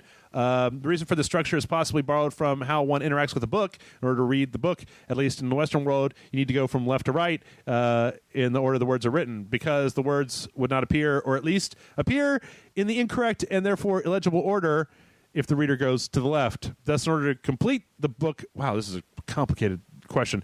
The reader needs to move to the right. Thus, the interaction with video games and books are very similar, and the structure may have been borrowed from books by early creators of video games by moving left to right. Do you agree with this thesis, or do you have a counter argument? And this is why I didn't put your name at the beginning, because then he says, Jennifer is wonderful. Skull. Martin. Thanks. Considering that Super Mario Brothers was made by a Japanese developer, and in Japan you read from right to left, I don't know that holds water. Fair. I mean, it makes sense, I suppose, that it does. Just the eye wants to travel from left to right in America. That's our natural way of doing things. I'm trying to think of a game that goes the other way. Well, if you games like Metroid or whatever, where you go back, you're going back and forth, right? Yeah. Or Super Mario World. So there's like open where you're going back and forth, right. And then there's left to right. Actually, I'm just trying to imagine what playing Mario Brothers, where if you just flipped the whole thing and you were having to go to the left the entire time. That feels like I'm just in my brain simulating that just would feel weird. I'm okay with it, but then again, my brain is strangely ambidextrous to begin with. Yeah. So I don't know how I would feel about that. I'm down to play it though. I wonder if it has something to do with the fact that if you're right-handed, that your right hand is generally on the buttons and your left hand is on the stick, and so by having the buttons on the right-hand side and moving to the right, your inputs to the character on the screen go in the direction that the action buttons are on the controller. Like it almost makes sense, where if your character is always on the left-hand side of the screen, and then those actions that you're putting on the right generally tend to go towards the right-hand side of the screen. I see what you mean. That's what it is, instead of reading left to right. If it's like action versus movement. I think it's interesting, though, that we picked that so many years ago, and that's just been it ever since. Yeah, that's interesting. Nintendo picked that. Let's make a video game that breaks the boundaries. I just want to download an emulator and then flip Mario around and just be like... Find that emulator. I want to play it. Seems like it'd be weird. It'll be a mental brain challenge. Yeah. Let's see. This next one comes in from Tristan. And Tristan says, Dear Jeff and Jennifer, time again for the jolly cooperation of the Rage Light podcast. First of all, thank you for keeping my spirits up while I'm looking for employment. And secondly, a question. Boss battles. We all love them, and often we love the music that goes with them. Soulsborne games more notably than others. As most bosses do seem to be waiting for us to show up, which ones can you picture composing their own music, and which ones would make you laugh at the thought of them composing their music? Hoping this question brings up some laughs to you, as we all need some good laughs to help us through difficult times. Your fan from California, Tristan. Hey, Tristan, I really dig your question. So Sephiroth would probably be really great at writing his own music, because he's all dark and twisty and all edumacated. I'm shocked that that's your answer. Why? Why are you shocked? This should be not surprising at all. I'm not. Oh, I'm going to throw something at you. You're being sassy. Oh, no. An empty bottle. Empty juice bottle. No, here, let me give you my wholly original answer is Ornstein and Smo from the Dark Souls series. Jennifer is choking to death right now. at the lunacy of this. No, I'd like to see Ludwig from Bloodborne. Big old horse guy. I just died a little, I think. Oh, wow. That's karma. Yeah? What just happened there? I swallowed and it went the wrong way. Okay. I don't know. You know what I like? The thing that brings more of a smile to my face than anything else, and it would probably actually be a really good series to maybe do like art for, would be what those bosses are doing when they're not fighting you, because they're always in a room just hanging out, just chilling. And you could just take a whole bunch of different things, a bunch of mundane activities, and have the bat from Castlevania just like doing needlepoint, waiting for Simon Belmont to come through. Or that reminds me of the frickin' Ready Player One. Oh yeah, playing the pinball machine with the Lich. Mm-hmm. The Lich King. I haven't read it. I don't know. What? I guess I need to. Okay, you specifically, your person, entity, Jeff. with your brain and all the things you love, would love this book. Okay. It is nothing but 80s pop culture nerd references out the fucking wazoo. Okay. Because do you know the storyline of it? I do. It's weird. Several years ago, when it was still kind of gaining popularity, Jason Murphy read it and didn't like it. What? And I think that it might have been. I think that he felt that it was relying too much on nostalgia and not enough on a clever original story. That it was banking too much on you being like, "Oh, I know that. Oh, I know that. Oh, I know that," and that the underlying story wasn't strong enough for him, and that he started to just get sick of the nostalgia bombs as time went on, because he was looking. Now, I don't know. I've never read it, but that's kind of just how I remember him describing it to me. I probably need to read it. I just finished up the second book in this series, and the third one's not out till September, and I've got this. It's a quick read too. Yeah, I started it Monday when I got home, like late Monday night, and read it all yesterday, and I'm almost done with it. About 300 pages, something like that. Yeah, and standard. it's super easy read. Yeah. Super easy read, but it's a really great story. If you like Dungeons and Dragons and the video game styles of the 80s, and you were the nerd that wanted to know who developed the game, who made it, the little Easter eggs hidden in them, and all that kind of business. It's so for you. I'll have to check it out. Check it out. Stuff. Why did I segue to that? What were we talking? Oh, we were talking about the Lich. Bosses. Yeah. So the whole thing in it is there's the Tomb of Horrors. There's a reference to the D&D module, the Tomb of Horrors, and the Lich King in it. You fight him in a thing of joust, and it's great. Oh, okay. Yeah. No, I like the idea. I like that idea. I need to figure out. We'll do like one of those things where it's just like a solid color background with like a real cute version, like how they do that, and it'll just be all the bosses of video games just sitting. What they're doing in their off time. God, I love that. Just one of them sitting. I want to see Ultros. I want Ultros to write his own music. Because that would have been hilarious. Which one is that? Ultros is the villain. He's the purple squid villain from Final Fantasy VI/3. Oh, okay. So there's actually one scene where they're in the opera house, and that Ultros is going to come in and try to kidnap somebody. So you take the place of her instead, and you have to fulfill her role in this opera. Okay. And they actually play the opera and the music, and you have to fill the lines in and stuff. When I streamed it with my friend Brandon, who's the manager over at Outlaw Moon. Okay. We actually sang the parts and everything because we're big nerds. And Ultros comes onto the stage and he has to like sing some lines and stuff, and it's quite funny. And I've always wondered what that would be like in real life. There needs to be more musical interludes in video games. Yes, please. I mean, I got to say that like I'm trying. Okay, so here's maybe I veer off into a different direction with this question. Okay. So I'm trying to think of like songs that are inside of a game that are part of the game that aren't like licensed music or anything. Like I think that the two ending songs from Portal, the Still Alive and Want You Gone. I don't know if you never. Okay.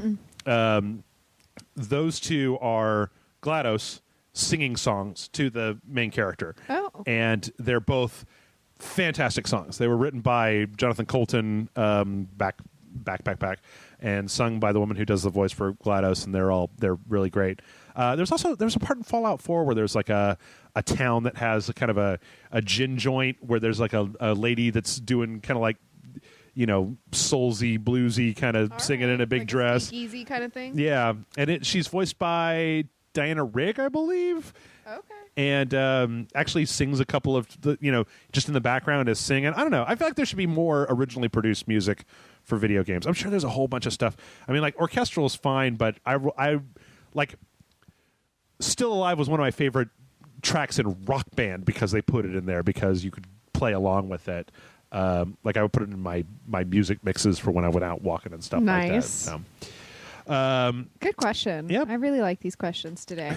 All right, this next one comes in from Brockety Brock, who says, "Hello, Jeff, and beautiful, insert wonderful and lovely co-host here, beautiful Jennifer. As you may know, Capcom took away our Mika's butt slap near the end of Street Fighter V's development, around November, I believe. Just a few hours ago, Hi-Rez announced that the Roman Goddess of the Night, Nox, old taunt will be getting reworked into a much more fitting taunt lore-wise and showed it off during their live patch show. I'm not even sure what the hell any of those words mean. My question is, what is, in your honest opinion, the line for censorship in gaming? Keep on raging, Brockety Brock." So let's see if this is the old taunt. Oh, was goodness. this like boob shake thing?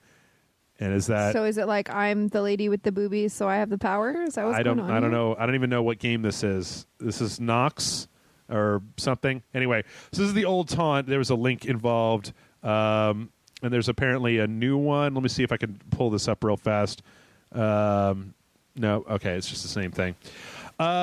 Censorship in video games. Let's chat. Let's chat. So here's my thing on this, right? Like I'm a D&D player.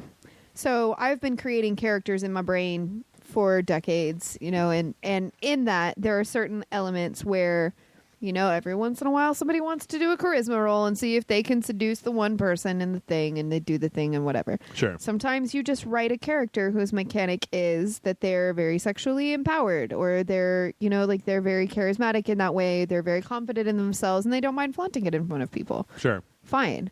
Now, I say, have the freedom to make the characters organic to whatever it is that you want to make. Fine, do your thing. Just, it's not, every character wouldn't be that way. Sure. A character that is that way is fine. It's one character. It's fine. But to just like kind of objectify everybody just because, hey, there's boobies, let's have her shake him in front of the camera. It's boring. It's not nuanced storytelling. Sure. So, I mean, I'm not the kind of person to say that you can't have any of that in a video game. Do what you want. If you really want to make a character that's like that, great. Just make them a solid, thorough character. I also feel it kind of depends. It's the more, and as far as censorship goes, I mean, let's get up front that we're mostly going to be talking about sex because America doesn't give a crap how violent it is. Like, we don't really censor violence all that much. Right. I feel like the more sexualized content is in your video game, the less people you're going to be able to get to. There's a huge argument that's come up right now about changing some of the sexy bits from the Japanese games when they are localized to come to America. Sure. There's a huge thing with the last Fire Emblem game. There's a huge outcry with Tokyo Mirage Sessions, Sharp FE on the Nintendo Wii. People hate Nintendo right now for doing this. And there are other developers that they don't like as well for basically taking some of the super sexy fan service from Japanese games and then taking it out when they bring it over to the U.S. But we're two different places. Right. Japan has different ideas about sex than we have in the United States. Fair. And I've read some interesting articles with some of the developers who there's also a difference between if a developer, I don't know, it's a really hard thing and it's a case-by-case basis, in all honesty. I don't feel like there's a single rule that you can live by. That Agreed. You could just say that X should be allowed, but Y should not be allowed, but X should be allowed. I mean, I feel like making rules about this stuff is futile because you can always it's like prohibition, Right. Just give the people their alcohol, teach them to respect it and not to sensationalize it, let them go after what they want to go after, and don't try to be their parent. Yeah. Let them do the thing. It's if you stop sensationalizing it, it's not going to be as rampant of a thing. But the longer that you tell people they can't have a thing, the more that it's bringing it to the forefront of their mind, and the more that they're going to want it just to have it. Sure. Yeah, I don't have an answer as, but see, maybe this is an interesting. Maybe this has come up a lot, and there are a lot of people that are very, very upset about it. Personally, I don't. It doesn't mean a huge amount to me because I don't go looking for sexy things in video games. To me, video games are more about action and doing this thing or this story or this music or whatever. I don't generally play video games to get turned on. So to me, it's kind of like, oh, well, you took out all the gratuitous panty stuff from this JRPG.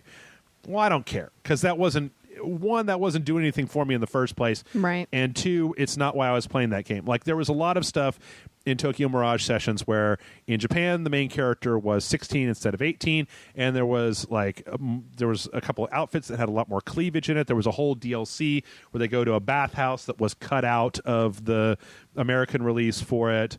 And it's like, yeah, I still think that the game itself was about these idols teaming up to fight this giant evil that was coming into the world. And I don't feel like that story was diminished by not getting to see the panties of the main character or not getting to go to the bathhouse DLC. I know there are people out there who really, really, really want uncensored Japanese games, but as far as I can tell, you're probably going to have an easier time at this point learning Japanese, in all honesty, and importing them because you're never gonna be able to make a case for Nintendo to make their game more risque so that it has a smaller audience because you want to see the content that's there. Fair. It's also a thing that's up to the artist. Like I'd be much more impassioned about if you had a game developer who said, I made this game, this was my vision, and this is the way that I want it to be, and then this publishing company took it, and when they localized it, they took it away from me, they changed all these things that I didn't want changed, and they put it out in America. Right. I'm a lot more on that person's side of saying, then let's get the version that this person wanted to have than I am if there's been other developers where they have said, I know that America has a hard time with some of these themes. I'd rather my game reach a wider audience. I don't care if you take these things out. So if the person who made it, if the artist doesn't care, then I'm a little bit less incensed than if they do. If they That's feel fair. like their thing got totally taken valid. away from them. Yeah, So, I agree with that as well. I don't know. It's like the music industry. Like if the artist is doing the thing or they're okay with the thing, fine. But if it's just the industry changing the thing for whatever bullshit standard they think is appropriate, then nah. Yeah. Also, I mean, there's yeah. Anyway, it's just the big problem with all this stuff is that I don't feel like you could just say one thing or another across the board. You got to take everything as a case by case basis. Fair.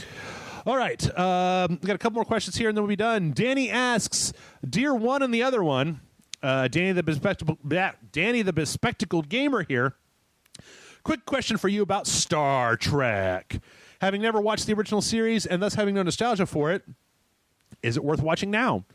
I saw that the whole thing is on Netflix, and I watched the first episode only to find none of the iconic characters, except for a funny-looking Spock. So there you have it. Yay or nay on OG Star Trek to a Trekkie novice, and why? Thanks so much, Ragers. Keep on raging. You've been bespectacled." Danny. That's hilarious and adorable. Yeah. You've been bespectacled. We actually both have been bespectacled, but it was long ago and not by you. Do you Trek? I do. Okay. What do you think? I all of the generations Trek. I would say definitely watch it if you are a fan of the later generations. Well, he says he's brand new. Brand new to all of it? Yeah, having never watched the original series. Oh, no, I guess he never indicates whether he watches the other ones. But he says, so there you go. Oh, he says it's an OG Trek, OG to Trekkie novice. Okay, so maybe he's watched the rest of them and hasn't watched OG. I say yes. Okay. Because technology has jumped a lot from back in the day. And it's really interesting to see. I mean, that's the pull of vintage sci-fi is seeing the ideas and the potential of the scientists of the time and figuring out where they thought we were going to be going in life, and figuring out how, what they've done that's accurate, what they've done that was just crazy. seeing how much technology in general has changed over time. I find it to be very valid pop culture. Granted, there are some things in it that are just bunk, but there are some really great moments from pop culture, sci-fi history in there that are really great. So, specifically, if I'm not mistaken, I'm trying to look up here, but if I remember, you can check me on this. To Danny, the first episode of Star Trek, the pilot, does not have Kirk, and Spock is wearing like a weird sweater, and the whole thing looks different. It's like the guy, he shows up, I think he shows up later on. He gets like god powers or later on. Anyway, the very first episode of Star Trek, the original series, does not have James Kirk. Right. The head honcho in charge of the Enterprise. And then so if you just skip over to 2, you'll see what everybody's talking about. Except that you'll also notice that Chekhov isn't present until season 2. It's in any show, really. You got to give it a while to build. So I would say watch at least the first half of the first season before giving it a judgment. Yeah. You've got to get a few different episodes under your belt, get the different perspectives, get a little bit of the timeline down, and then make a decision. So I'd say, how many episodes are there in the first season? Oh, yeah. Yeah, it's so weird looking. Sorry, I just pulled up. 30. Yeah, so watch the first 10 episodes or so, at least, and then make a decision. Also, it's not a horrible idea because there wasn't a ton of because there's not a whole shitload of continuity. You can always switch on over to like season 2, Right. just pick it up with Chekhov, or you can do what I like to do because there's so each individual episode is so self-enclosed, is go out and look for like top 10 Star Trek TOS episodes. Fair. And just watch those. Like watch Let This Be Your Final Battlefield with the black and white face guys. The Tholian Web is a really good one. I love that they're all wearing velvet. Yeah, this pilot, if you haven't seen it in a long time, is weird because it's all like they're wearing these velour sweaters. They're like It's Zap adorable. Brannigan's. I freaking love it. And Spock looks weird. Spock looks super handsome. Leonard Nimoy was a beautiful man. And you got these. I think the way that they reworked this is like these brain guys are. I think this guy is the captain. I don't remember. God, it's been so long. And like the brain guys are making him see different weird stuff. And there's a guy. Yeah, skip forward. Watch Space Seed and just some of the real good ones. Is that an Orion Slave Girl? Looks like an Orion Slave Girl. Anyway, Star Trek: The Original Series. It's worth watching. Do it. Go watch Trials and Tribulations from Deep Space Nine. Yes, The Trouble with Troubles. That'll get you in the mood. Have you seen that one? Yes. I love it. So Love it. good. All right, we got one more question here, and this one comes from Ty. And Ty says, "Hello, Jeff and Jennifer. I just recently saw both Warcraft and Kingsglaive, which both received a 28% and 7% respectively so far on Rotten Tomatoes, but have a 76% and 79% user rating. Personally, I enjoyed both films for being big, flashy, summer blockbuster-like titles. I especially enjoyed Kingsglaive, but I understand that they aren't great films. But 28% and 7% seem overly harsh. Do you think it is fair for movie critics to critique movies based on video games, given that a lot of those critics don't have any experience with the franchises prior to the film? IGN, a gaming-centric website, at least gave the film 7.0 and 6.9 ratings. Much more fair reviews, in my opinion. Love to know your thoughts. Thanks for all you do. You're a loyal patron, Ty." I mean, anybody who doesn't have knowledge of a particular fandom who's going into a movie and reviewing it, obviously they're not going to have the scope of knowledge. So they're basing it just on film standards, the production quality and content and things like that. So you always have to take that with a grain of salt. And that just goes into conscientious viewership, into you have to be careful who you decide to consume their opinions. You don't just believe the first thing you read on Google. You have to search out the people who share your same outlook on life and on media and on culture.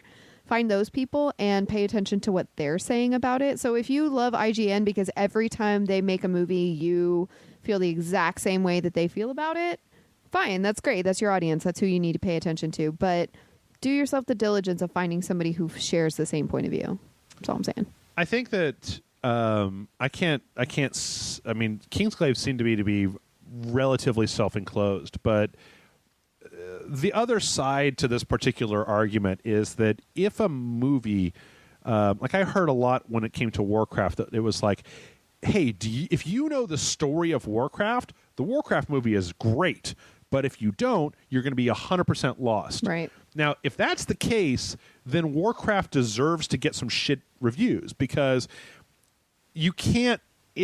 I find it. I think it's a negative aspect if you have to read a book, watch a TV show, read a comic, watch an anime series before you watch this piece of media, or else you're not going to get it. Like, we've for a long time have been able to make movies and TV shows and media that are both enjoyable to a newcomer and have enough content in them that the avid fan can get stuff out of them as well. Fair. And if your content is closed off to a new viewer, then I feel like it's perfectly normal for somebody who's maybe like a film critic who doesn't play a lot of video games, who goes into your film and watches it and goes, this is completely unintelligible. I have no idea what's going on here. Whereas you, as a person who plays that game, goes and understands. I mean, in Kingsglaive, Final Fantasy 15 isn't even out yet. So, right. So there's no prehistory world. And I feel that also, as far as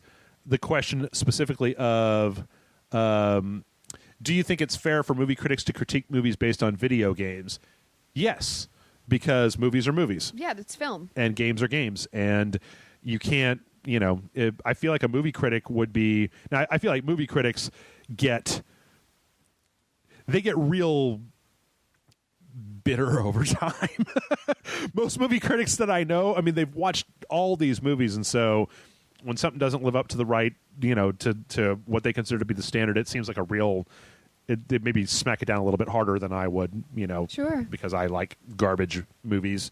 But then I won't put up with the shit from games. Like, I won't put up with it from games when No Man's Sky puts the run command by clicking in the left stick and will not allow me to remap that command to the right stick, where it is the run command in most other first-person video games.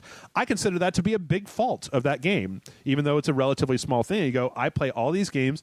Just about every game is clicking the right stick to run, and you've put it on the other side, and that's a style choice for you, but the fact that you won't even let me change it is a big thing, because I'm going to be doing a lot of running in this game, and blah, blah, blah. So I feel that people who professionally review things tend to be a lot more critical of them than the rest of us do, and that's maybe the place to separate the two things is, there's a guy named Mark Savlov who writes for the Austin Chronicle, and I used to make a joke that it was like, Mark Savlov hates every movie that's not about lesbians in Palestine. Like, that's the like Transformers, he'll just be like, 0, garbage, nothing, don't ever watch it. And it'd be like, I mean, it wasn't a great movie, but there was robots, and Optimus Prime was there, and it was like, yeah, exactly. Jennifer's pointing at her Optimus Prime t-shirt. So, yeah. I also feel like you could probably maybe just do a thing where you just look at the critical reviews that come out and then just add 20 points to whatever. To everything. It's like bell curve. That's right. And that's it. That's all we got, folks. That's it. So, hey, everybody, thanks for your questions. mail@rageselect.com is the email address. Jennifer, where can people find you on them internets? I'm Mayhem's Muse. You can find me at twitch.tv/mayhems_muse, and a list of all my other social media shenanigans are there. Everything is Mayhem's Muse or Mayhems_muse, including Battle.net and PlayStation Network. There you go. So come hang out. All right. Do the thing. Have you gotten any hot matches of Heroes of the Storm with other people?